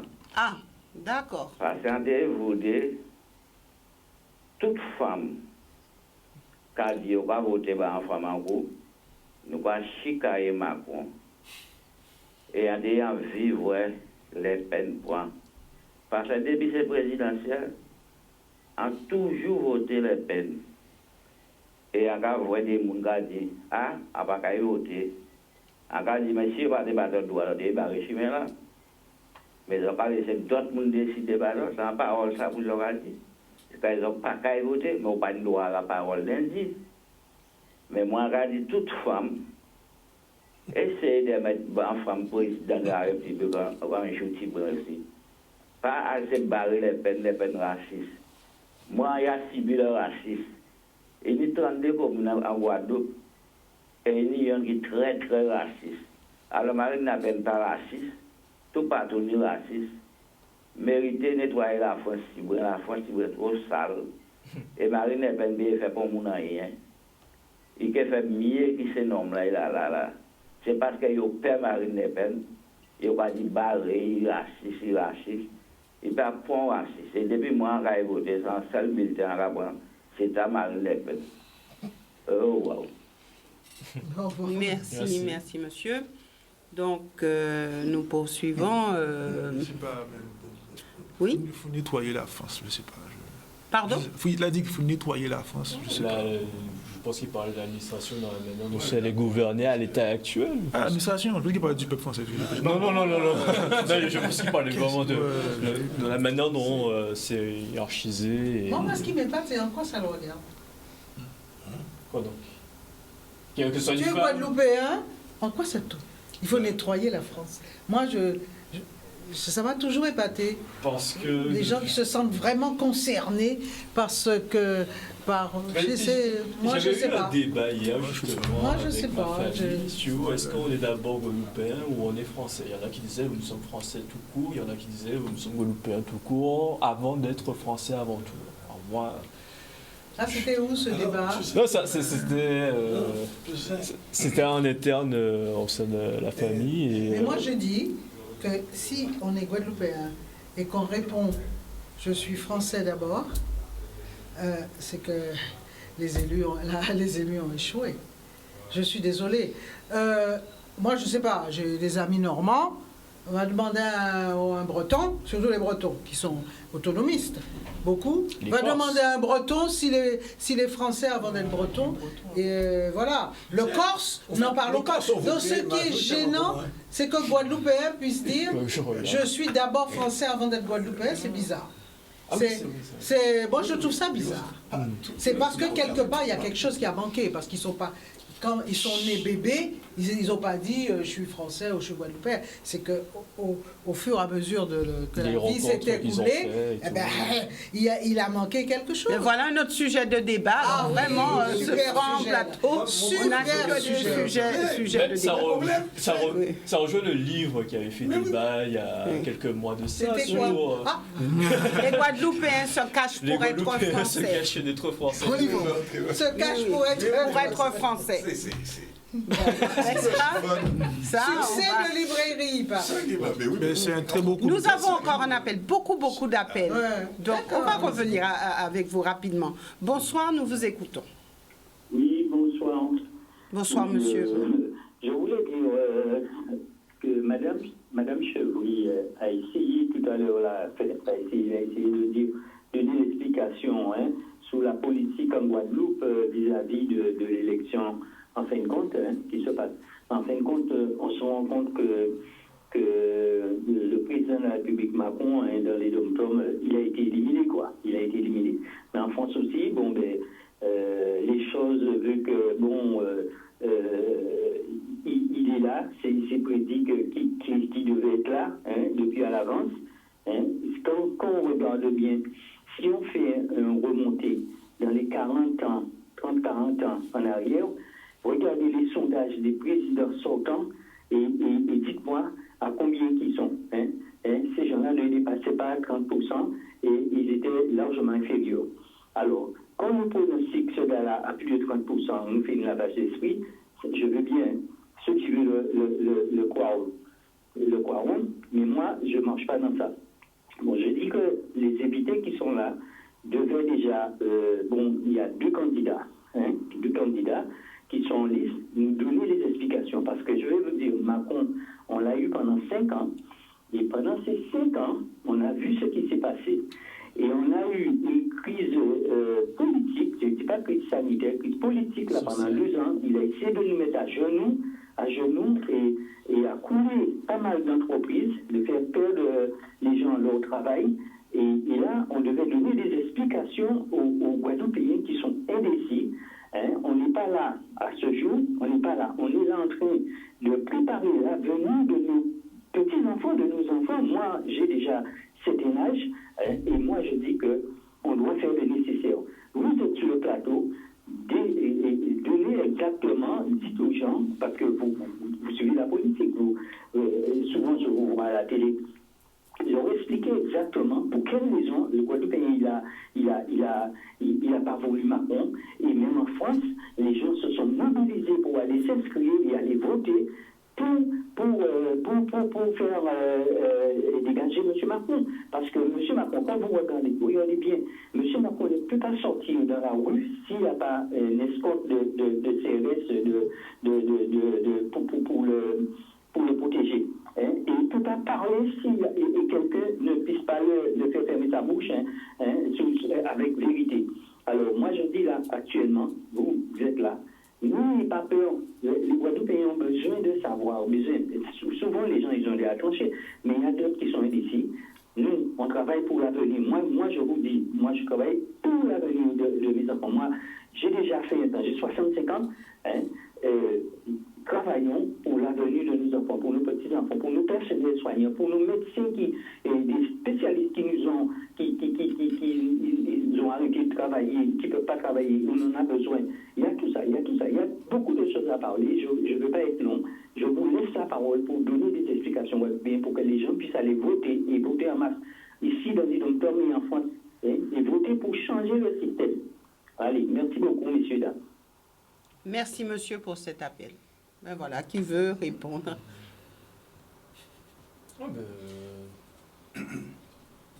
C'est ce qu'on avait dit même au début d'émission avec Harold, juste au début où effectivement on a eu les 5 ans avec Macron, on a vu qu'est-ce que ça donnait. Est-ce que nous souhaitons continuer avec cela? Les résultats en Guadeloupe ont montré que non. En tout cas pour l'archipel guadeloupéenne et la Martinique et la Guyane. Le reste, c'est de savoir est-ce que la France hexagonale, elle est prête à suivre cette tendance-là? Ça, c'est la question. Donc pour la semaine... Alors, c'est ce dimanche qu'on vote, si je ne me trompe pas? Samedi qu'on vote. Donc samedi, normalement, si on reste cohérent envers nous-mêmes, Macron n'est pas censé être en tête, en tout cas pour le second tour. Après, nous verrons bien lors du débat de demain. L'impact du vote ici en Guadeloupe, en Martinique et aussi en Guyane, globalement sur ce deuxième tour? Moi, comme je l'ai dit bien avant, personnellement, je sais que j'irai voter. Ça, c'est sûr. Après, je ne me fais pas spécialement d'illusions. Je ne m'attends pas que ce soit Macron ou Le Pen qui ait une évolution par rapport à chez nous. Et que c'était forcément à nous-mêmes de justement régler les problématiques que nous rencontrons au jour le jour. Et tant que ce ne viendra pas de nous, on ira toujours se plaindre en disant que le président n'a pas fait ceci, la présidente n'a pas fait cela. Et on tournera encore autour du pot. C'est pour ça que je me dis, on fait notre devoir de citoyen, parce qu'actuellement nous sommes français. On va poser notre bulletin dans les urnes, en prenant en compte le bilan qu'a fait ce président sortant. Et le reste, l'avenir, c'est nous qui allons l'écrire. Avec qui? Avec celui qu'on considère être le moins pire que celui que nous avons eu actuellement. Donc, alors, est-ce que l'avenir, il va falloir aussi l'écrire avec celui qui est peut-être que vous qualifiez de pire? En tout cas, s'il est réélu, personnellement... je ferais comme s'il n'était pas là et je ferais mes affaires. On peut faire comme s'il n'était pas là? Moi, vous savez, quand il y a eu le problème de l'école panafricaine qui devait ouvrir l'année dernière et tout, et que malheureusement, monsieur le préfet, pour X raisons, a dit non, je me suis dit, ok, le gars a dit non, mais on s'en fout de lui, on fait nos affaires et tout. Mais malheureusement, je ne sais pas qu'est-ce que ça aboutit. Moi, je ne sais pas, mais très clairement, si ça avait été moi, j'ai dit, il a dit non, je fais mes affaires, tant pis. Non, mais je vais dire ça, c'est bien, je comprends très bien la qu'on n'ait pas de considération. Mais je fais ce que je veux, le problème, c'est que on est dans un système français, il s'est réglementé, au bout d'un certain nombre d'enfants, les gendarmes sont là, et tu es embarqué, tu es mis certainement en garde à vue, on ferme, on met des scellés partout. Donc, je veux dire, il faut bien comprendre. Ou on prend la Zion, carrément, ou alors on est dans un système. Et c'est pour ça que je disais que c'est bien le discours de dire par nous-mêmes, parce que je suis fondamentalement pour. Et il faut commencer par un énorme travail sur nous-mêmes et surtout sur les petits qui viennent, parce qu'il y a un énorme travail à faire. Ça c'est pas discutable. Mais il faut aussi penser que on ne peut pas seulement décider par nous-mêmes, sauf si on prend les voies parallèles. Donc, parce que par nous-mêmes, il y a un moment donné où tu as un obstacle. Nous verrons ce que le téléspectateur tu veux faire une école panafricaine, il y a un moment donné où, si tu n'as pas l'autorisation, tu n'as pas les accords, tu as les gendarmes chez toi. Donc, c'est toi qui décides à ce moment-là. Voilà. Je veux dire, il faut être aussi très pragmatique. Il y a un moment donné où on doit savoir, parce qu'on a perdu beaucoup de temps quand même. Hein, depuis 2003, nous sommes en 2022 maintenant. Je veux dire, on passe notre temps à demander encore un délai, etc. Mais, comment dirais-je, il faut savoir qu'on est dans un système et il faut absolument, pour sortir, et il y a des règles pour sortir du système, mais on ne peut pas être dans le système et en même temps dire je vais prendre des voies qui sont opposées. Parce que pourquoi l'école panafricaine a posé Alors problème? que le rectorat a donné Mais oui, le au rectorat, parce que le programme ne gênait pas le rectorat, mais le préfet fait de la politique. Et actuellement, et ça voilà un super débat. Le rockisme. Non, mais c'est un débat intéressant parce que ceux-là même qui ont créé la notion de race, ceux-là même qui ont créé le racisme, ceux-là même qui ont cru à l'infériorité des races, ce sont ceux-là même qui disent « tais-toi maintenant ». Si tu dis que tu es pas bien, qu'on te traite mal, c'est parce que tu racialises tout. Tu te vois toujours en tant que noir qui subit. Donc ils sont forts, il faut reconnaître qu'ils sont forts.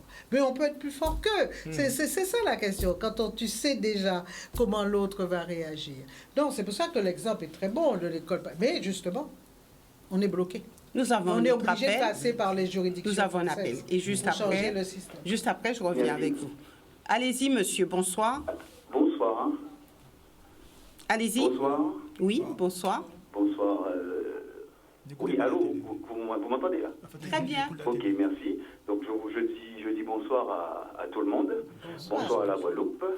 Et en fin de compte, par rapport à tout ce que je retiens de ce débat, je constate que en vous observant, il y a deux générations. Il y a des jeunes à gauche, il y a une autre génération à droite. Mais en parlant, en soyant bien clair avec les jeunes qui sont à côté, avec tout le respect que j'ai pour eux. N'ayez pas peur, mes jeunes. N'ayez pas peur. Exprimez-vous et dites vraiment ce que vous pensez. Sachez que les 2 ans que nous avons passés, le peuple guadeloupéen a passé. En qui parle en français, en créole, en qui parle en français, quand même, pour que tout le monde puisse comprendre. C'était très dur. On n'a jamais connu ça en Guadeloupe. Un régime comme ça, nous n'avons jamais connu ça en Guadeloupe. Donc, il faut savoir que nous avançons où? Au Lanoukaï, Canouvlé. Qu'est-ce qu'on veut pour plus tard? Quand on constate que maintenant, qu'est-ce qu'on nous dit? Qu'est-ce qu'on nous dit maintenant? Vous prenez ou vous vous taisez. D'accord? Pourquoi vous pensez qu'en ce moment, les gens sont dans l'inquiétude? Hein? Quand on nous bombarde avec des produits qu'on ne sait pas qu'est-ce qu'il en est, je ne dis pas plus, mais vous comprenez bien ce que je vais vous dire, à savoir que peut-être que si mon amour des mains, il y a aucun vidéo aussi, et il faut prendre aussi, à côté de ça, vous fermez votre bouche, en qui j'ose nous avancer. Donc, je souhaite que en cas souhaiter que vous puissiez prendre conscience que quand même, nous allons avancer pour que, si mon en nous, il faut penser à nos enfants à plus tard. Il faut penser à l'avenir à plus tard. D'accord? On est soi-disant dans un pays démocratique. D'accord? Hein? On doit constater qu'on n'a pas mis le droit à la parole. On n'a même pas le droit à la parole. On n'a même pas le droit de donner son opinion par rapport à ce qui se passe. Hein? Il y a inculquer nous, on produit et il y a exiger nous. Ça veut dire prendre ou sortir. Est-ce que vous trouvez ça normal? Donc laissez-moi vous dire, par rapport à ça, est-ce que vous pensez que la personne qui a décidé de, parce qu'il y a une union au président, ils ont une union au président. Le président, le rôle, c'est quoi? Le rôle du président, c'est quoi? Il donne des ordres. Donc il faut savoir qu'un scientifique qui est à côté, il peut suivre les ordres. D'accord? Un scientifique qui fait médicaments et qui dit qu'il va me piquer, il faut sortir par un ordre. Donc pour moi, je pense que on doit savoir maintenant à ce niveau-là, quand nous voulons pour nous, est-ce que nous voulons nous tuer, laisser mon tuer, ou nous laisser faire? Je ne sais pas si vous comprenez le message que c'est de vous faire passer. Mais pour vous faire savoir qu'on doit avancer pour le pays. Et si nous aimons nous, si nous aimons les aînés, on ne doit pas laisser les gens faire du n'importe quoi. D'accord? Et si vous regardez bien la vie de maintenant, regardez bien le fonctionnement de vie de maintenant, regardez bien ce qui est en train de se faire pour l'avenir. C'est terrible. C'est terrible. C'est grave ce qui va se passer après. Pourquoi j'appelle Le Pen? c'est pas un monstre, madame. Hein. On n'a pas à juger ni X ni Y. On n'a pas à juger le président là, on n'a pas à juger Le Pen. Mais si on a une comparaison à faire, on peut laisser mon aïe, dis-moi, hey, tu piques ou tu laisses, d'accord? Hein? On peut voter pour mon pour qui dis-moi, hey, tu piques ou tu laisses. D'accord? Voilà. Donc après, le peuple guadeloupéen doit choisir maintenant. Voilà. En parlant d'autonomie, la France est un pays d'État. Hein. Il n'y a armes, tout ça qui n'est pour nous protéger nous. Hein. Mais nous pouvons mettre nous à l'autonomie pour protéger nous. Et quand on peut faire ça, on peut protéger nous à l'entour. Mais nous pouvons débattre de nous. Hein. On peut prendre des initiatives hein, ici. Hein. Bien. Merci voilà, beaucoup, monsieur, pour cette intervention, dernière intervention. Nous reviendrons avec vous la semaine prochaine sur notre thème qui vous intéressera. Alors, nous avons maintenant à faire un tour de table. Alors, samedi, vote ici en Guadeloupe. Dimanche, dans l'Hexagone, les Guadeloupéens, pour beaucoup, se sont déjà positionnés, pour d'autres, pas encore. Est-ce que ce soir, vous pouvez vraiment dire aux Guadeloupéens, écoutez, votez Emmanuel Macron, votez Marine Le Pen. Est-ce que c'est ça le débat réellement, ou est-ce que chacun doit pouvoir se positionner en son âme et conscience? Et je débuterai encore avec Daryl pour ce tour de table. Alors, comme c'est la fin, je veux dire plusieurs choses. Alors déjà, je laisse chacun de nos compatriotes faire leur propre choix en leur âme et conscience. Personnellement, moi, je voterai tout simplement pour la personne qui nous a pas fait subir ces 5 années de calvaire, on va dire. En tout cas, ces 2 années de calvaire qu'on a vécu avec lui, en tout cas. Et je ne citerai pas les Gilets jaunes, mais en tout cas, ces 2 années-là, c'était très rude. Et voilà, et je passerai juste un petit mot qui n'a rien à voir avec l'émission par rapport à ce qui s'est passé la semaine dernière. J'ai une tante qui malheureusement est décédée il y a peu, elle s'appelait Maggie Hameau, et justement, je quitterai l'émission pour aller voir la famille, pour se recueillir vis-à-vis de ça, et je voulais lui adresser quelques mots pour lui dire de reposer en paix, et que pour tous ceux qui l'ont connue, soyez attentifs, vu qu'elle était professeure d'université en langue créole et anglais.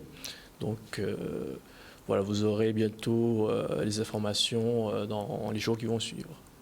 Bon, nous profitons pour vous souhaiter, en tout cas, vous présenter nos sincères condoléances et en vous disant à vous, à toute votre famille, bon courage. Merci. Mais moi, personnellement, je ne me permettrai jamais de dire aux Guadeloupéens pour qui voter, parce que pour moi, ils sont assez mature pour savoir.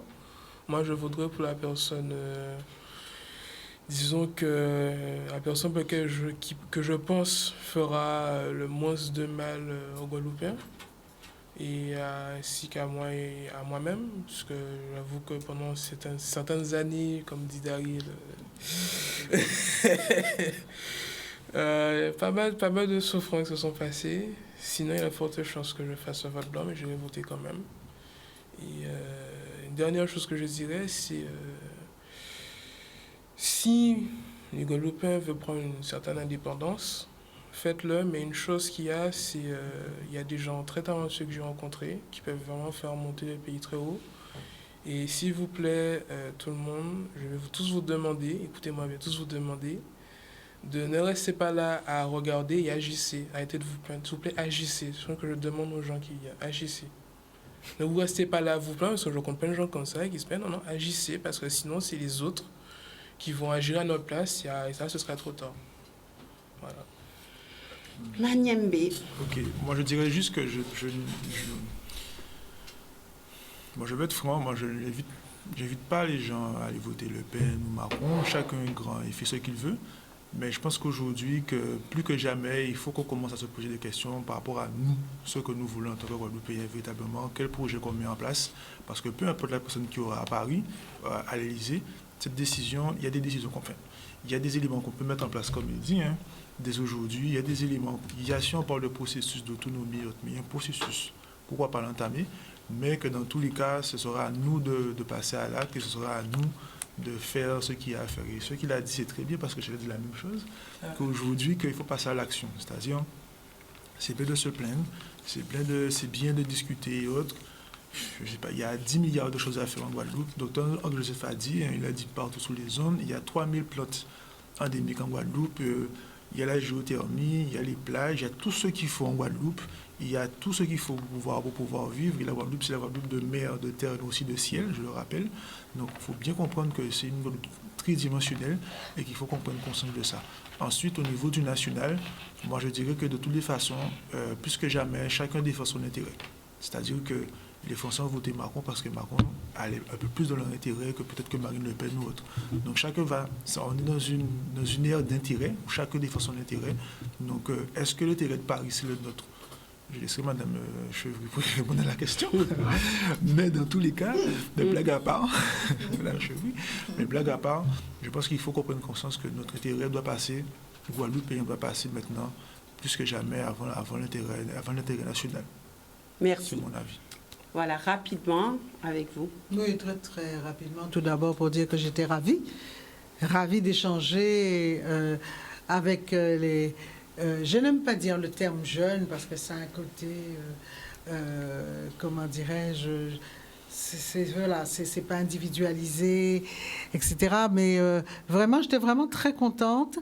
Et quand, de savoir que déjà, vous êtes quand même, selon moi, Guadeloupéen avant tout. C'est ce que j'ai cru ressentir en vous entendant parler. Alors, vous avez un chemin formidable à faire. Nous, on a tenté de mener un certain nombre de combats et d'autres bien avant moi. Il y a un pays à faire, il y a un pays à construire, mais n'oubliez jamais que il y a aussi, quand on dit construire le pays, il y a d'abord construire l'homme et la femme dans ce pays-là. Et le piège, selon moi, mais ça, ce n'est que moi, c'est souvent de vouloir copier ce que fait l'Occident, alors que, justement, nous devons choisir nos propres voies, nos propres, comment dirais-je, thérapeutes, s'il y a lieu, nos propres visions, notamment dans l'éducation et autres. Et vraiment, j'aimerais que la Guadeloupe, et je le dis souvent, soit un des leaders de la question qui me tient très à cœur, parce que je pense que si nous menons ce combat-là, qui est selon moi un des combats les plus importants du siècle, c'est-à-dire le combat des réparations, à savoir que nous devons justement apprendre à compenser tous ces préjudices que nous portons nous, sans même le savoir, pour faire justement des hommes et des femmes forts, indépendants, autonomes et, comment dirais-je, fondamentalement ancrés dans leur pays et dans leur culture. Merci. Rapidement, avec Harry, nous terminerons. Les dernières années, surtout les derniers instants que je viens de vivre, m'ont montré une chose. C'est qu'on nous a toujours appris à nous opposer ou à diaboliser ceci ou à diaboliser cela, etc. Je suis surpris d'une chose. On a parlé tout à l'heure du franc CFA et je réalise que la personne qui a posé le vrai problème en mettant le rapport France-Afrique sous la table internationale, parce que tout le monde l'a entendu et ce n'est pas n'importe qui, c'est bizarrement un type qui dirigeait l'Italie et qui était extrême droite. Ça m'a beaucoup inquiété. Et le deuxième grand discours qui a mis la France, encore une fois, au banc des accusés vis-à-vis de l'Afrique, c'est une femme que j'entends extrême droite. Bon, tout ça pour vous dire, là, moi j'ai un problème sérieux. J'ai vécu toute ma vie avec un certain nombre d'idées, sauf que j'avais reçu ici Dieudonné pendant 2 heures, ça fait pas mal de temps.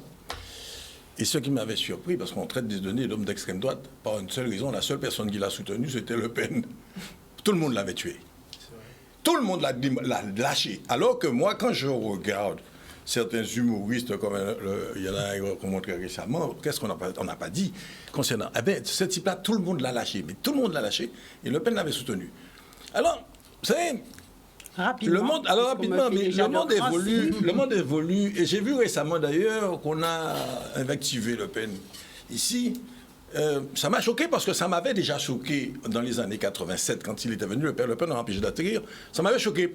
À l'époque, je n'avais aucune sympathie du tout pour Jean-Marie Le Pen particulièrement, du tout. Mais je considère que ce n'est pas une attitude normale. On empêche un avion d'atterrir parce qu'il y a quelqu'un dedans. À l'époque, j'avais trouvé ça très choquant. Ce n'est pas dans la façon dont je conçois les relations avec les gens. Et là, j'ai trouvé ça encore plus choquant d'arrêter Marine Le Pen. Mais je vais vous dire sincèrement une chose. Aujourd'hui, personnellement, je n'ai aucun interdit en ce domaine-là. Personnellement, je ne considère pas Marine Le Pen comme pire que Macron. Personnellement. Et là, j'assume pleinement cette position-là. Je sais que ça va choquer tout le monde, mais je l'assume totalement parce que je considère que l'avenir va nous donner des claques. Et je pense qu'il y a certains caractères, certains sentiments qui ont de l'importance. Merci. Pour l'avenir. Merci, messieurs, merci, madame, d'être venus sur ce plateau. Nous aurons l'occasion de revenir sur d'autres sujets qui vous passionnent. J'aimerais quand même vous rappeler le mail de cette émission, que les choses soient dites, @gmail.com. Donc, vous pourrez réagir au niveau de cette adresse mail. Si vous voulez participer à cette émission, vous pourrez aussi nous laisser quelques messages. Et puis, bien sûr, nous vous retrouvons mardi prochain pour un autre thème tout aussi intéressant. Excellente soirée à tous.